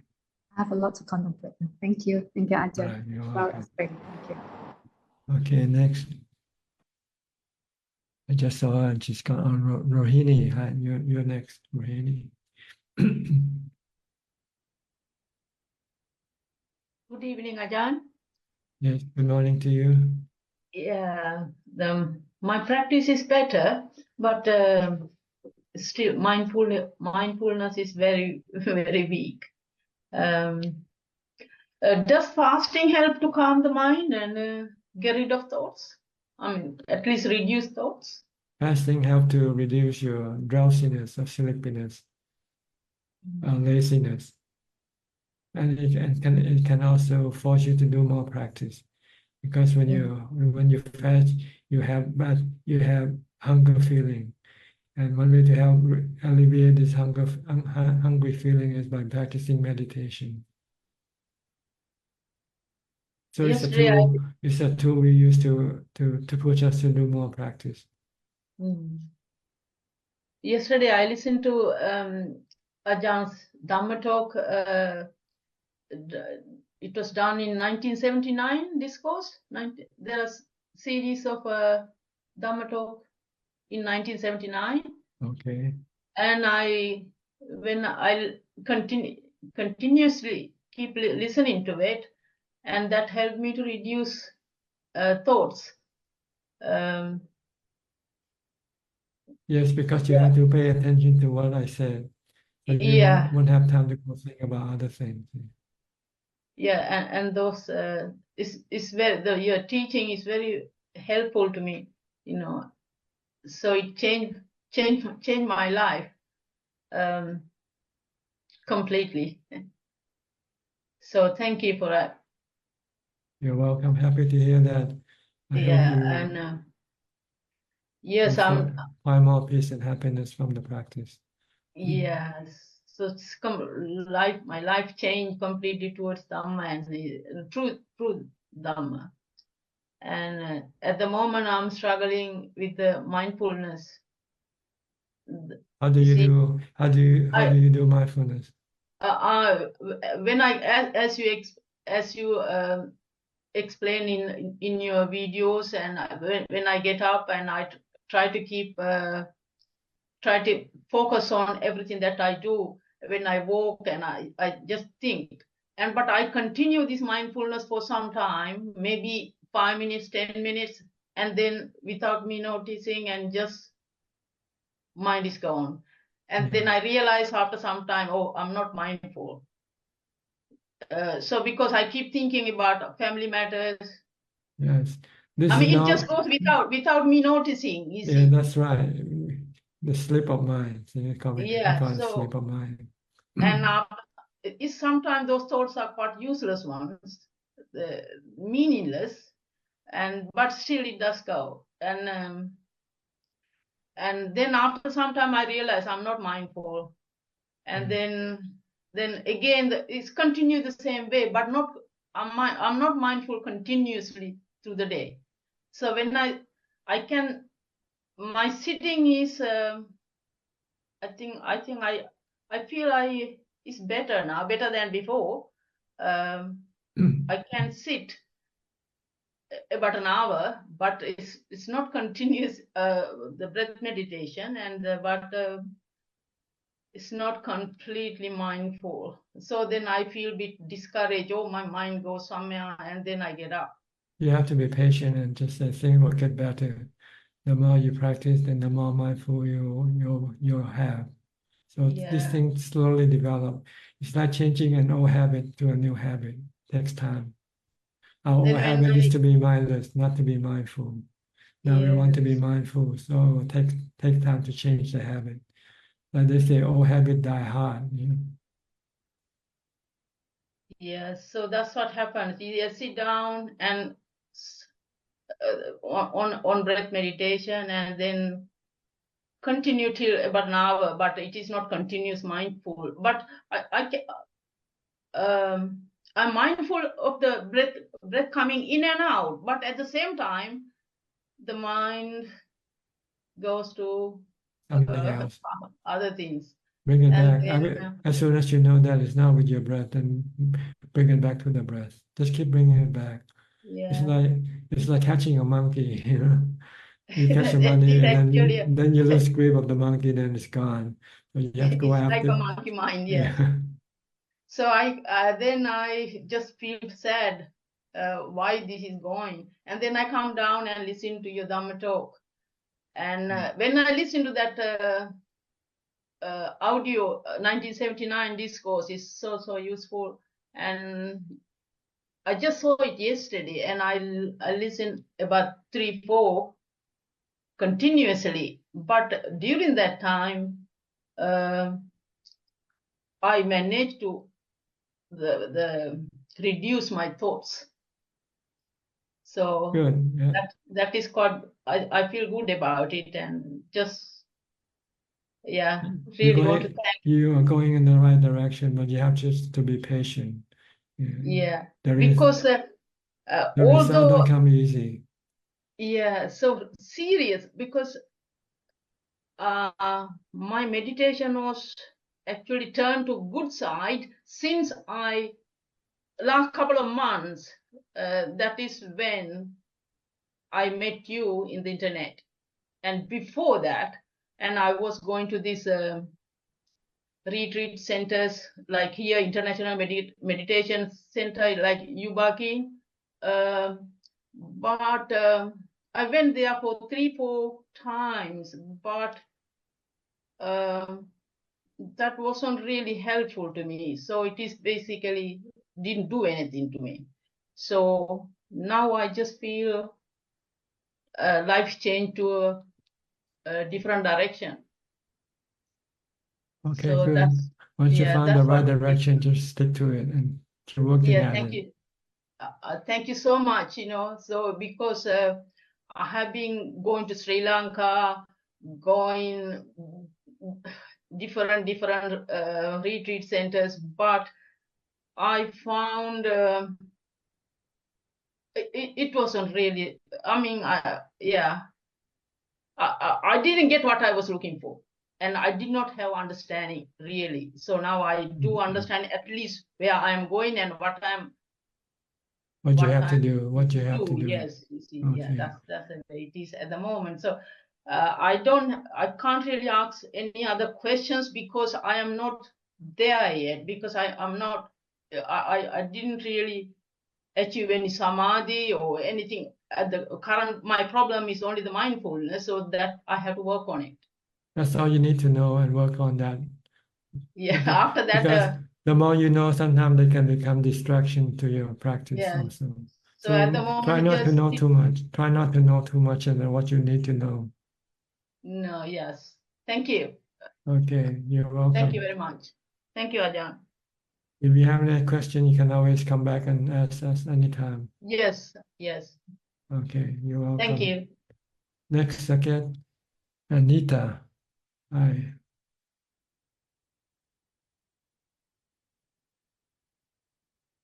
From California. Good morning to you. Can you hear me? Can you speak? Somehow your voice, your sound doesn't come through. Come through. I'm not sure whether something wrong with your setup or not. Okay, Can you now I hear can us hear now, you. Ajahn? Yes, can hear you now. But you have to speak a little bit louder. Sure. Good evening, Ajahn. I wanted to thank for all the questions and answers that I've been listening to. They've been very helpful. Yes, they're informative, I think. I had one question about when we chant her highest blessings. One of the blessings is to be skillful in the craftsmanship. So, like in the competitive world that we live in, there's so much to learn, and there's always this fear of failure. So I was wanting to understand what is that right balance of being skillful in the workplace that we are in. It means that you have to find out which thing that you are more comfortable to work with, to do. Which are you more skillful with, and try to do what you are skillful. What it means here is that you need something to maintain your livelihood. So you have to be skillful in something, maybe being a nurse, being a tailor, being a cook or something like that. That's what it means. So I work in an IT field in which I deal with computer and technology. Okay, And this, if you're skillful with that, that's okay. That's all you need to be skillful with. You need something to be able to maintain your livelihood. You have to have skill in order to be able to work and earn money. That's what it means. That's all. So that you don't have to go baking or stealing money from other people. and how do I deal with this fear of failure when I deal with people, and if I have to give some interviews, if I have to give some exams, before that there is this fear of failure. You have to accept that life is not certain. Life can be be right, be wrong, it can change, it can go up and it can go down. So just be ready to accept any failure. Don't be afraid of failure. It's part of life. Don't be a perfectionist. We cannot be perfectionists. But we can learn from our failure, but try not to repeat the same mistake again. And in the meantime, try to do your best. Whatever you do, try to do the best you can. That's all. We're not perfect. Nobody is perfect in this world. So don't be afraid of being failed. It's part of life. Okay. Just don't try not to fail the same thing twice. That's all. then that's your problem. Yes, I'll try for that. Thank you, Ajahn. This line of not being, I don't have to be perfect. It's really helpful. Okay. Thank you. And you, Saket, anything? Yes. Good evening, Ajahn. I had a question also related to work.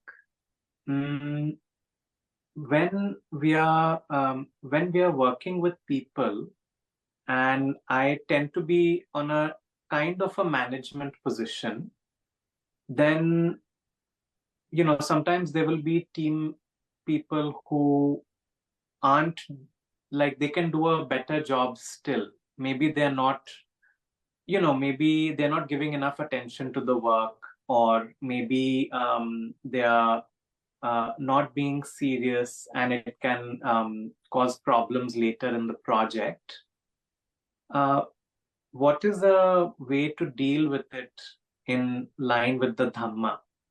Any You have advice? to talk with the person and point out the mistakes and what improvement you expect from that person.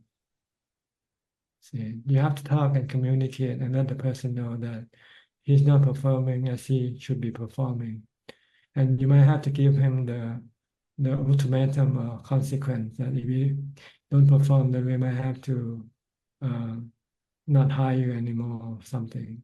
But you have to give them a chance to change, to improve themselves first. That's very helpful. Thank you, Ajahn. All right. That's all the question you have? Yes. That's Okay. all. Where are you in California? I forgot. Last time I asked already. Yes, we are in Santa Clara, near Santa San Clara. Francisco in the Okay, South Bay Bay. Area. Bay Area. Okay. Yes. Good. Okay. Good to see you. Thank you so much. Next, Apalachita from Dubai. Hello, good evening, Prajan. How's the weather there? Hot or cold? Oh, very hot. Very hot still. Yes, yes. Okay. And recently I've been walking, so I can feel, it's really strong. But this is how it is always in Dubai till September. So Then you have cold season also after it's September. never very cold, but it's very pleasant. Like what people in cold countries would say, a nice summer, like that. So yes, it's pleasant after September. For about 3 months until January. Yeah, till February, even early March. It's quite okay. Yes. Okay, similar to Thailand. Yes. We start to have cooler weather after October. I think by October, the heat will be lessened. And now is it like raining, or is it? Yeah, it's raining, and sometimes it's hot. When it doesn't rain, then it can become hot again. Oh, when it rains, it becomes cool for a few days, back and forth. All right. So that humid and rain Yeah. kind of thing, right? Right. Okay. Yes. I just came to pay my respects, and that's it, and listen to the Dhamma. And you still do your practice. I am still practicing, yes. Okay, don't give up. Okay, keep doing No, it. no, I don't think I will give up. As time passes by, you'll be more skillful with your practice. Yes. Practice makes perfect. Yes, I agree. And Okay. that's all I can do, practice and put in effort. And be patient, that's all. Yes. After all these years of bad habits, I can't expect results so fast. Okay, good. So yes, thank you. Okay, Thank you. you're welcome. Thank you. Next, Kafai Lim from Malaysia. Yeah, good day to you, Ajahn. I'm just listening for today. Okay. Thank you. Go to Diana from Canada. Hi, Diana. How are you today? You cold? No, Okay. Nama Budaya, Ajahn Suchart. Yes, any question today? I'm just still contemplating. Next week, I will write something out more clear. Just very happy to be here. I keep working on my Budo. It has been successful in the moments of stress, very successful. I was able to maintain equanimity and wait for situation to even itself out. So I feel successful for that. I still working on the mindfulness and understanding where it is and where it isn't.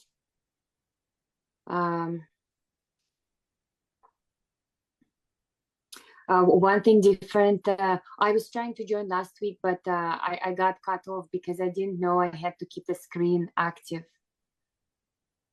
So I will keep the screen active now. Okay. One thing is because I wasn't too successful in coming out of some heavy negative emotions, this past week I just consciously replaced it with some gratefulness and gratitude, and somehow it just gave me that mindful space to have my mind restful and then to begin practicing again. So that was something I decided to do last week because, you know, when many things weren't going my way. Okay. I think more people are in line, so I'm happy to wait for next week, and unless you have some words of wisdom for me. Just basically keep practicing your mindfulness as your mainstay. Keep mindful, and then this will keep your mind calm and not restless or agitated. And if you can sometimes reflect on the impermanent nature of things, everything is impermanent. This will decrease your attachment to things and expectation to things, and that will prevent a lot of stress from happening, arising. I was able to do a little more anatta, and I was able to let go of control in many situations last week. In my practice, I found that when I was trying to practice a breathing meditation, I was experiencing a lot of tension. So that's part of the reason why I switched to just mindful gratefulness and gratitude, like metta, I suppose. I'm still experiencing some confusion in terms of when I am sitting, and I don't know, because I'm used to practicing Vipassana. Sometimes I would still do a body scan, and somehow I do find it helpful. But I know that I need to go back more to the breathing. The breathing meditation. So I'm working on that. You can switch your meditation method. Sometimes you can scan your body, the 32 part. Sometimes you can recite the mantra, Bhutto, Bhutto. Sometimes you can watch your breath, depending on what your mind wants to do at that time. Feel more comfortable doing, and you can choose that particular method. Doesn't mean you have to be always watching your breath all the time. I guess that's sort of because I was experiencing a lot of like unpleasant feelings, like just so I ended up switching to metta just to go through it. Yes. And sometimes but they lasted. If you feel angry with somebody, then you have to use metta, forgiveness. Yes, you're right. Okay, so you have to understand what situation your mind is in, whether it's under anger or whether it's under craving for sexual things, then you have to use different type of meditation method to calm your mind down. Mm-hmm. Yes, some victim thoughts were there, you know, I was like feeling sorry for myself, or like I was blaming this and that person. So once I noticed it, I tried to just focus on forgiving and forgiveness, and mostly that's what my week looked like. And I feel I was successful in terms of not rolling in negativity. And possibly there was mindfulness in that. What do you think? Mindfulness was. Mm-hmm. You just try to deal with your mental situation. You need to have mindfulness to be able to do it. Yeah, sometimes I feel I achieve more mindfulness when I listen to some things, like a talk from you, and so then when I know if I'm not connected to the Dhamma talk, I know my mindfulness is not there, and then I try to just like let go more, just to kind of like accept it in the moment. And then eventually it comes, like within 1 hour, it's there. Yeah. Yeah. Just understand the nature of your mind. Keep changing. So you might have to switch your method of meditation to suit the situation. Mm-hmm. Okay. Yes. I'll go to PL and Dr. Indira. Hi, Indira and PL. Dr. PL just got up, and I guess he has to attend to his patient. Yes, Ajahn, he was here listening and he just had to go. Good morning to you from Toronto.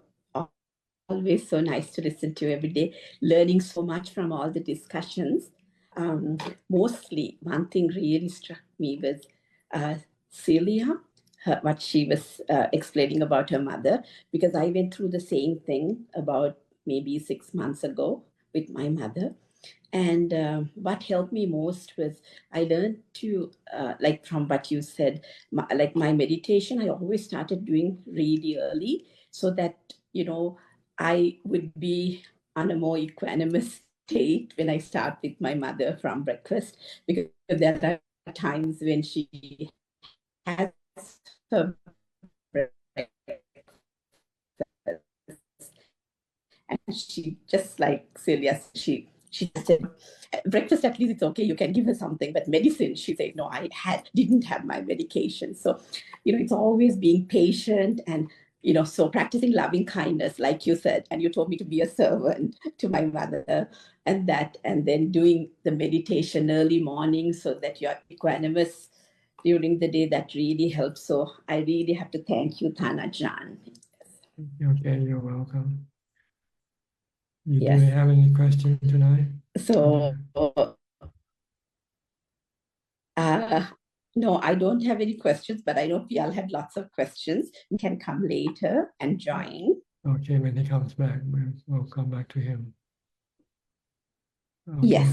I'll go to Yes, Sri Ajahn. Thank you so much. You're welcome. Everyone Sri from Vancouver. Greetings, Ajahn. Yeah, it's quite late, Ajahn. So I'm just gonna. Yeah. It's okay if you have something to say. Don't worry about the time, unless you have nothing to say. I really like that how you explain about Sacha, the truth, because I always thought that it's about the fourth precept, but when you It is you don't lie to yourself. That's what it means. When you set your mind up to do something, then you have to do it. You make yourself a promise. You promise to yourself. Don't break the you have to keep the promise by being truthful. so Ajahn, fourth precept also not lie to yourself too, or Yeah, not lie to other people, but it also could mean not lying to yourself also. oh, I always thought there's other people. Oh, so everybody, I guess, including yourself. Yeah, but usually it means other people. You don't lie to other people. Oh, But it can apply in the case of you want to make a promise to yourself, then you don't want to lie to yourself. But yeah. setting a resolution that you cannot keep or you don't want to keep, then you're lying to yourself just to make you feel good, right? Oh, I'm gonna stop drinking, and the next evening you buy a bottle. This is lying to yourself to make yourself happy. Feel good. Oh. From now on, I'm not gonna drink anymore. And then a few hours later on, you go to the liquor store. Yeah, I always I like it is I like how you explain it because I always thought that Sacha is about not lying to other people, so I couldn't really connect like to Aditan. I couldn't really connect it. So when you explain it the way that it's not lying to yourself, that makes a lot more sense now that it's how it Yeah, ties. you have to be truthful to yourself also, not just to other people. Mm. But if we are not truthful to ourselves, we are not really breaking the precept. It's just not good, right? It's Not not breaking good. the precept, you're breaking your resolution. So you Mm. will not be able to do anything substantially because you keep changing your mind. Oh. Like you want to study to become a doctor, but after 1 year, say you change your mind and say, I want to study engineering instead. So you Oh, might wow. not be able to achieve anything if you keep changing your mind, right? Mm. That's what it means about being truthful to your resolution. Oh. Wow. Stick to your resolution. Stick to your promise. That's so good. Like lying to other people is breaking the precept. Lying to yourself is breaking breaking the resolution. Wow. Yes. That's so good. Yeah. Thank you. In order for us to succeed, usually we have to have the resolution to do something first, right? Mm. If we don't have any resolution, then we don't know what we're gonna do. That's true. Yeah. Then you open up to your defilement to come and say, oh, don't do this, don't do that. But if you say, I have to do this, then even if your defilement say, don't do this or that, you say, I cannot, I have to do this. So this is the purpose of having a resolution and being truthful to your resolution in order to overcome your defilement.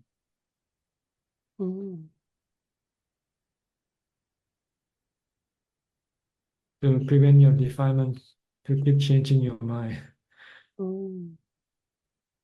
Because when you want to do something good, your defilement that usually doesn't want you to do it. Like keeping the fifth precept, not drinking, for instance. If you like to drink, then you find it difficult not to give up drinking. But if you have resolution and truthfulness, then once you have set up the resolution, then you stick with it. Then you'll be able to keep and achieve this ability to stop drinking eventually.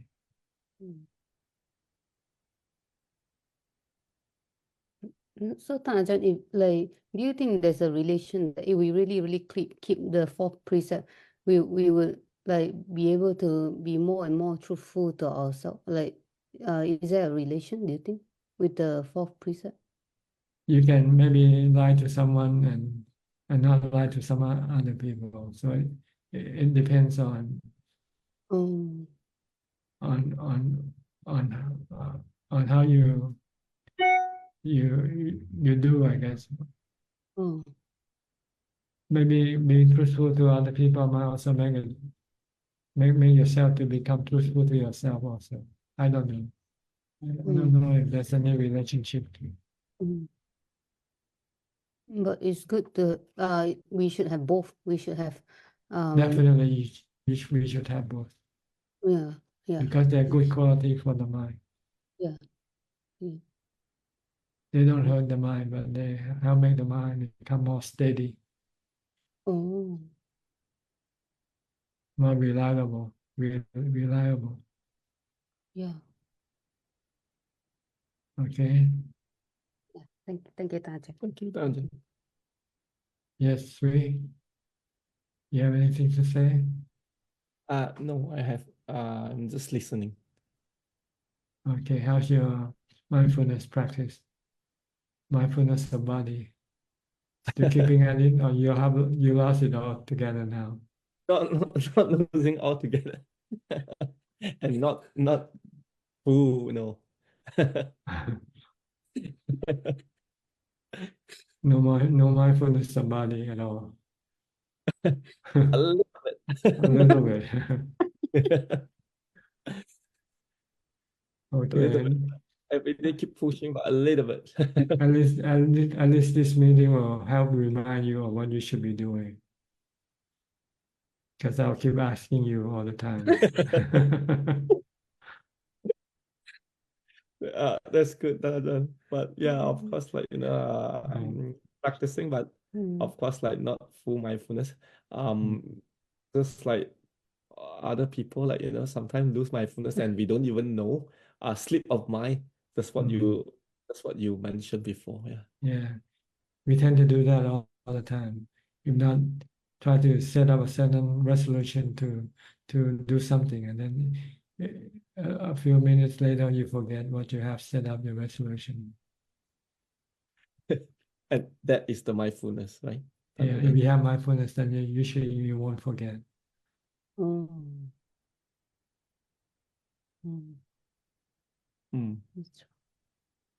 So I go back to my mindfulness is very important. Mm. If you have strong mindfulness, you won't get dementia or Alzheimer when you get old.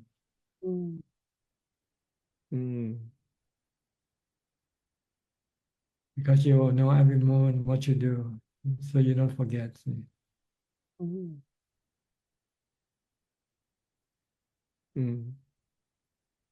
Okay. Yes. I'll go to. Thank you, Ajahn. You're welcome. Go to Nining. Hi, Nining from Indonesia. Yeah, good evening. Good evening, Ajahn. Yes, good evening to you. Any question? Yes, I have a question regarding the recent question and answer in Facebook about Sotapanna. Okay. Here are the part of Ajahn answer. Once you can let go of your attachment to the body and your painful feelings, then you have overcome the first feather, which is Sakaya Ditti. When you let go of the Sakaya Ditti, and when you experience the peace of mind of letting go, then you will see the Four Noble Truths clearly in your mind. This means you see the Dhamma. Once you see the Dhamma, you have no doubt in the Buddha, whether he existed or not, because the Dhamma came from the Buddha. And the one who can see the Dhamma is the Sangha, which is you. So what is the meaning, which is you? You are a noble disciple. You are Sotapanna. Oh, so the Sotapanna become the Sangha. That's right. Sotapanna means noble disciple. Oh, so Ariya Sangha. even the lay person can become the. Anybody can become man or woman, ordained or not ordained, doesn't matter. If you can get rid of your fetters, you can become a Sotapanna. And the Sangha here, without wearing the robe. That's right. I told you earlier, the robe doesn't make you a noble disciple. It's your practice that makes you become a noble disciple. Oh, I see. And then the third fetter, which is Silabata Paramasa. So if we do the routine chanting, is it Silabata Paramasa or not? If you do something to get rid of your anxiety or stress, then this is Silapatama. Because being a Sotapanna, you know what caused you to have the stress or anxiety or suffering. It's your own cravings. So you don't have to go and do rituals to get rid of your anxiety or worry. You just stop your craving. So the routine chanting, is it No, this is not Silapatama. It's meditation practice, mindfulness practice. When you chant, you're developing mindfulness. When you do chanting. okay? But if you perform something to make you feel good, then this is Silapata Paramasa. Like maybe kill a chicken so that you can feel happy from doing it. Oh yeah, I see. Oh yeah, But yeah. because There of your unhappiness is your craving, not be able to get something that you want. Maybe not be able to get a job or something, and then you go to see a fortune teller, and he said you have to go kill a pig in order to be able for you to get. Then this is sila patama matalasa. Yeah. Oh, I Sila see. patama. I can't Sila think of. Paramata. Yeah. Do ritual thing to get rid of your suffering. Oh yeah, I understand now. To get rid of your suffering, you have to stop your craving. Asodapana can see this clearly in his mind. Yeah, that's the second noble truth, the cause of suffering. That's right. Yeah, I see. So now I try to contemplate the Four Noble Truths in my daily life. So I follow all. I follow the recent update from Ajahn in Facebook or in YouTube. So anytime any question, so I will ask Ajahn about this. Okay, good. Just come in and join the meeting. Yeah, thank Okay. you. Thank you very much. I'll go back to Dr. Piao now. He's back. Dr. Piao, you have anything to say or contribute to? Yeah, I was thinking you are the first person that he asked about the five aggregates. You did a beautiful practical way of putting all together the aggregates, how they work in practice. It's beautiful. I really liked your explanation. And also, when you talk about sanya, like you said, the distorted perception, which because we don't know we think everything is permanent, which is actually it is impermanent, and everything is beautiful, but there's a lot of asubha already, and everything is as self, but it is not self. So this distorted perception is the key for our distorted thoughts, and then do we cling to views about this, like a wrong view, and that's right. we It's hold wrong on view. to the view. They are wrong view. You see thing as a self, as being permanent, or as happy as a source of happiness, because they are not a source of happiness. They are a source of suffering, source of dukkha. I see.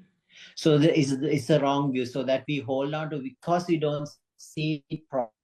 Because we don't have wisdom to see the truth. The opposite of what this really is. That's That's right. called Sanya Vipala. So I think that's Pali temples. Yeah. So now is it our thought process? We have some control. You said Sankara, so we can change. If you see it properly with inside, we can change our process of thinking. Right, the intentions we can change. So we can. That we have some control, but the perception itself, when you see it, when you have, if you have the insight, you can see it properly. If you don't, we get stuck.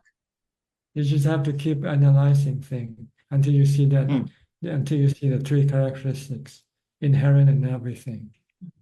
It's like study So it physics, becomes study physics or study science. You have to study, read, and try to use your rationality. So you reprogram. You understand what you're reading, what you're studying. Yeah.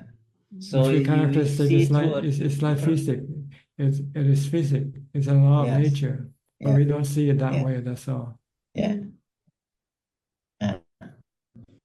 We don't want to see impermanent. So those are also perceptions, right? Pretty much.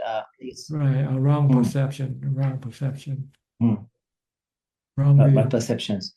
Yeah. So I mean, so your mind, I think for us, because of your delusion, we are programmed that way. But you unprogram yourself, and Arahat can see this clearly. you don't need to suffer anymore, right? Because you That's know right. this is where you suffer. And the only person who can see this by himself is the Buddha. Without the Buddha, we will not be able to see this. Yeah. So he pointed us. I think you ignorant because of ignorance you see this way, but it's the correct way of seeing. The other question I had was, I think somebody asked about repaying for your parents. I think there is a sutta Buddha said, like, even if you carry your parents on the shoulders, your you won't be able to pay your debt to them. shoulders for 100 years, and you cannot repay your debts. debt. But there's one option. He said, if you have like Saddha Sila Sutta Tyaga Prajna. So in other words, if your parent has less faith, if you can put him to the path of faith, or if you have less virtues, you can put he or she to the path of virtues like Sila, or some learning, that's a sutta, or some wisdom. If you instill some wisdom, that's the only way you can repay your parents. No, to repay in full, you have to make them become a Sotapanna.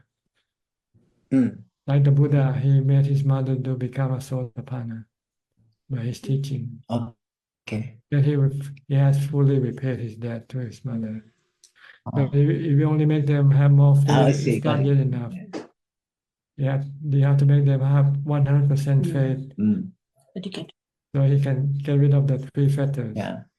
The first three fetters. And become So a they also Sotapanna. have to be ready, as you said.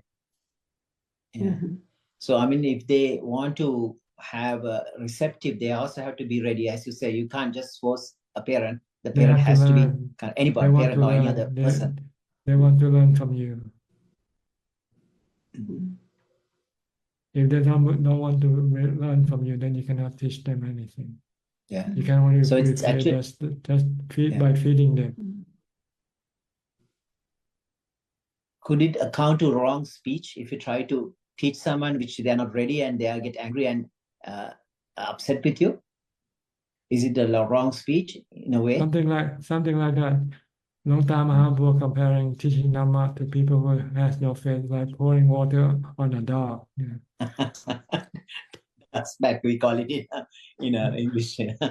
What you do when you pour water on the dog will just shake its body and same thing when you try to teach Dhamma to somebody who doesn't want to listen to Dhamma talk. That's a very good metaphor. It just shakes and just go away. Yes. Yeah. No, because he was asking, see, with my mother, Tanajan, she likes some of the part of it very much and she wants to practice. But when you talk a little bit even about Vipassana, like Anitya Dukkha Anatta, she shuts off completely. She's probably not ready. Yeah, so we just leave her. Because it's against her established view of permanence. Yes. She wants to see everything as being permanent because it makes her happy that way. And she says, absolutely. That's the problem with people. They feel happy when things are permanent. When things they can rely upon. But when you look deep enough, you don't see anything you can rely upon at all. It's not an age factor. I guess it's the Pachattam Vedita Bhavin, mental faculty. Because even Buddha's time, there were some old monks came and asked, teach me a simple way, a short way I could understand. He said, no, then Buddha taught, some people grasp it because their mind is more well tuned, right? They have the faculties. It's not the age. I thought sometimes it's the age, maybe it's not the age. Maybe they are not ready, they are not faculty. Spiritual faculty. The spiritual faculties that is being established from previous lifetime. Okay, we're running out of time for tonight. That is so true. Thank you for Thank you so much. Thank you for giving me time. Thank you. We'll go to Kunjup now. Do we have any questions? Yes, we do, Katanajan. We have about 8 questions this evening. Go ahead, please. Okay. The first questions are from Praveen and they're from Facebook. Can you explain, Bante, the 10 Upakilesa in detail? Oh, I'm sorry. I'm not versed in this. this type of information, I think it will be more easy for you just to search the internet for the answers. Yeah. And what about Upachara Samadhi? Well, Upachara Samadhi is another type of Samadhi. There are two principal Samadhi called Appana Samadhi, and the other is Upachara Samadhi. Appana Samadhi is a Samadhi that your mind become calm and empty and peaceful and have equanimity. While Upachara Samadhi is the type of Samadhi that enable you to have psychic power. When you meditate, then you can enter into the spiritual realms and be able to connect with spiritual beings or have psychic power, like the ability to remember the past, or the ability to hear things that people normally would not be able to hear, or see things with the divine eye. This is Upachara Samadhi. Upachara Samadhi is the wrong type of Samadhi because it doesn't support the practice of vipassana or wisdom. You want the Appana Samadhi because Appana Samadhi has equanimity, which you need in order to be able to use wisdom to get rid of your defilement. Another question from Praveen. How does one know that one has attained Sotapanna, and what occurs during attainment? Basically, like you overcome your fear of death or fear of pain. Now you're being robbed by a robber and he's pointing a gun at your head, and you just suddenly, at first you might feel very afraid, and then suddenly you have the wisdom to realize that life is impermanent. Your body can die at any time, and you can accept that at that moment. Then the fear will disappear from your mind. Another question from Praveen. Can one experience cessation of consciousness during Satipatthana Vipassana meditation? And what is the meaning of Nirodha Sammapatti? I'm not sure what do you mean by consciousness. If you refer to the mind doesn't die, doesn't cease. The mind or the knowing element is always there, knowing. But if we talk about consciousness that being the vijnana, that connect the mind to the body, then this vijnana will stop functioning when you enter into samadhi. The next question is from Tanik.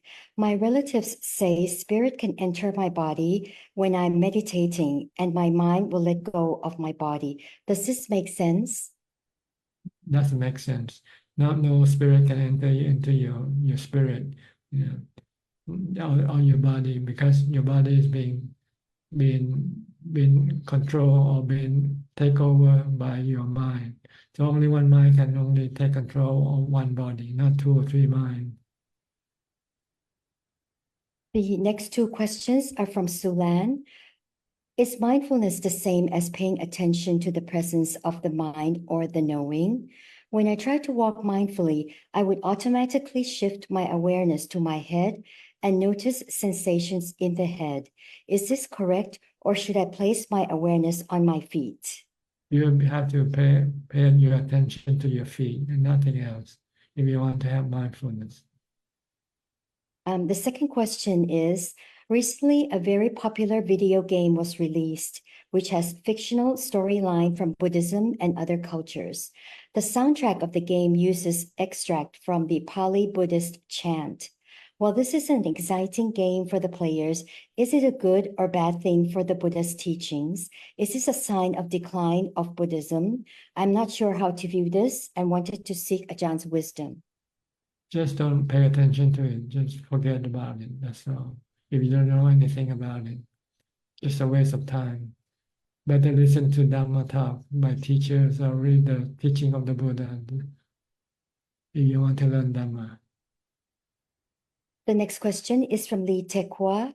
Hi, Ajahn. You mentioned that we should only teach Dhamma to people who are interested. Does this mean that we should avoid sharing Dhamma-related information on Facebook? To those people who's not interested, then it's a waste of time to share this information to them, because they will probably delete it as soon as they see it. The next question is from Intan. Ajahn, this is continuing about your answer on Aditana. Ajahn said that if we have mindfulness, we will fulfill our Aditana. My question is, beside that is, do we need strong desire to fulfill our Aditana? Yes, you need strong commitment also. But sometimes if you forget, then you might forget that you have an Aditana. Then you might do what you're not supposed to be doing. And the last question is from Suchart Live YouTube, and it's from Daniel Stadler. What is the difference between rebirth and reincarnation? I think it's the same thing.